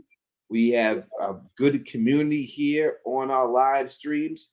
Most likely, it could be some other creator that isn't getting the views or something like that, and that's what happens. And now they want to say something, and and they're scared to even come out in their own name and stuff like that. So it is what it is. I expect it. You know what I mean? When I first started YouTube, someone who told me the deal. He said, "Listen, I'm gonna say it was, but he said to me, do you have the toughness to be a YouTuber? Because this is going to be a strategy. People are going to come at you and say a lot of things, and that's what it really comes down to. Can you deal with that? So that's just the way it goes. So again, we the #1 channel on From.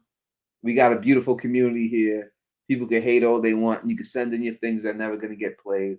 Whatever. It is what it is. We still doing our thing. We ain't going nowhere.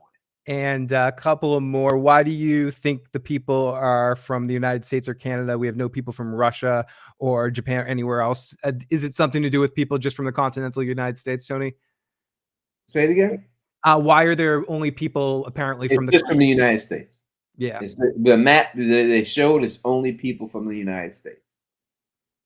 And the door is open when Smiley comes. Okay, the Randall stayed on the bus. We can see him at 2 minutes and 12 seconds in the trailer looking out at Granny. The door is open when Smiley comes in. We'll have to see that in the next couple of episodes, probably this next episode when we get that scene. Tony, for now anyways. Oh, no, we got one message from Say, hey, Phil and Tony, big fans of y'all stuff. Phil, you're my straight up glow dude. It's nice that you guys built a community for this shit. My question is, why does everyone give Victor so much slack? He saved Julie, now Tabitha, and the man can't even enjoy peaches anymore. Everyone in town has it out for Victor. Now Jade as well. Hashtag justice for Victor.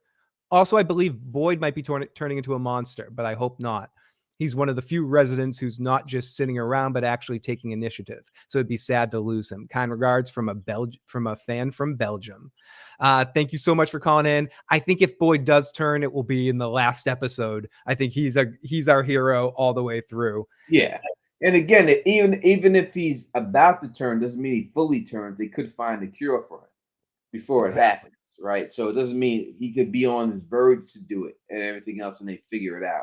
Or he could be like a hybrid situation type of thing. But thank you so much, Say, for all the support you show both our channels. And Tony, as of now, the deck is cleared, other than the messages I sent you from last Sunday. Yeah, but, a lot of the messages you sent me are for we're for Liz, so we couldn't necessarily play those. But other than that, the deck is cleared.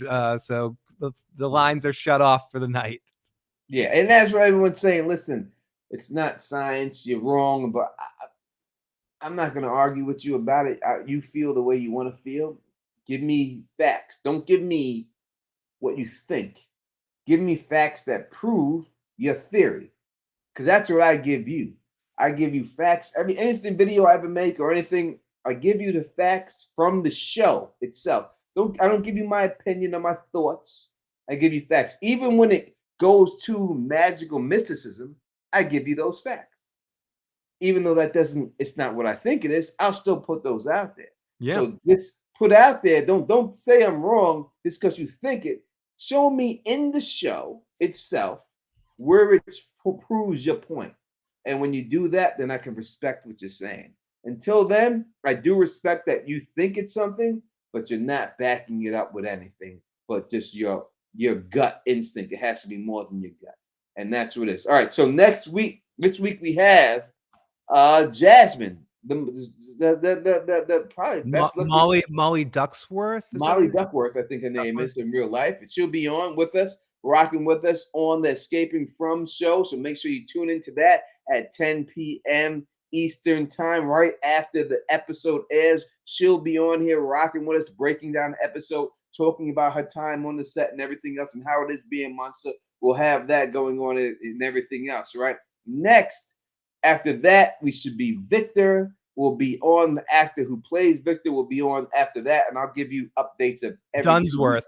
Thank you, Tape Shop. Dunsworth, not Dunsworth. I think I put Duckworth on the thumbnail. I had to change that and everything. So yeah, so she'll be on, and then Victor should be on the week after that, and then every 2 weeks I'll update you to who else going to come on every time, every week and stuff like that. So listen, thank you. I'm going to say this. I don't want to say it, and I do, but I don't want to. When I do those escaping from things, most likely it's going to be people who comment are going to have to be subscribed to the channel. Unfortunately, we'll have to do that for those to try to mitigate some of these other calls that you experience here live and everything else, right? That we've seen. So to try to get rid of those people who just want to troll and just do that, when we have an actor from the show, I'm going to go to members only, not subscribe, just subscribers. If you subscribe to the channel, you'll be able to ask a question and leave it in the comment section. So make sure you subscribe to the channel just to get rid of that. And I wish I didn't have to do And that. you can always text in and stuff like that, but that's going to be a lot more monitored. Yeah, so this just for that reason. Yeah, I'm sure y'all understand. You see what we have to deal with and And stuff Tony, like that. for our last call of the night, Trudy says, all the things you love should have a name. The monsters know all of the people's names. Exactly. Just And a good little one. 207. Thank you for that. Last my Springer's final thought from at the end here. The monsters all know people's names. Make sure you. So if you want to become a Lady Ace is saying how to become a member. You want to be a member, you just go right on the Teflon TV page and it'll be right there and it'll say, hey, how do you become a member? I think it's like $1 a month or something. A member. Again, I want you to be clear on this. You can become a member, and I really will be happy if you do become a member, but you just have to be a subscriber. It's going to be a subscriber only live stream. You can watch it, but comment. It'll be a subscriber, not a member. If you're a member, you're in there. Obviously, if you're going to be a member, most likely you're a subscriber, but it'll be a subscriber thing. So don't think of anything else like that. I don't, if you want to become a member, I would love for you to become one, but I don't want you to think you have to become a member to ask questions to the actors and actresses who will be on here and everything else. All right. So that's just what it is and everything else. So she'll be here, and then we'll have Victor. And then once Victor's here, we're gonna go in. He's from Brooklyn, New York. I'm from Queens. Phil's from Philly. So I'm in Philly. I'm sorry. I said Phil's from Philly. You heard Because me, it's Phil, Boston. right? I wish I was from Philly. I wish I was from Philly. Wouldn't it be better if I was from Philly? Like, it would be amazing if you were from Philly. It'd But be an easier drive too. He's from New England. He's from Boston and everything else. All right, people, we're gonna get out. If you like the way I do this, please thumbs up and spread this across the realm. And as always, subscribe. And until next time, you know who it is. Peace and stay sexy.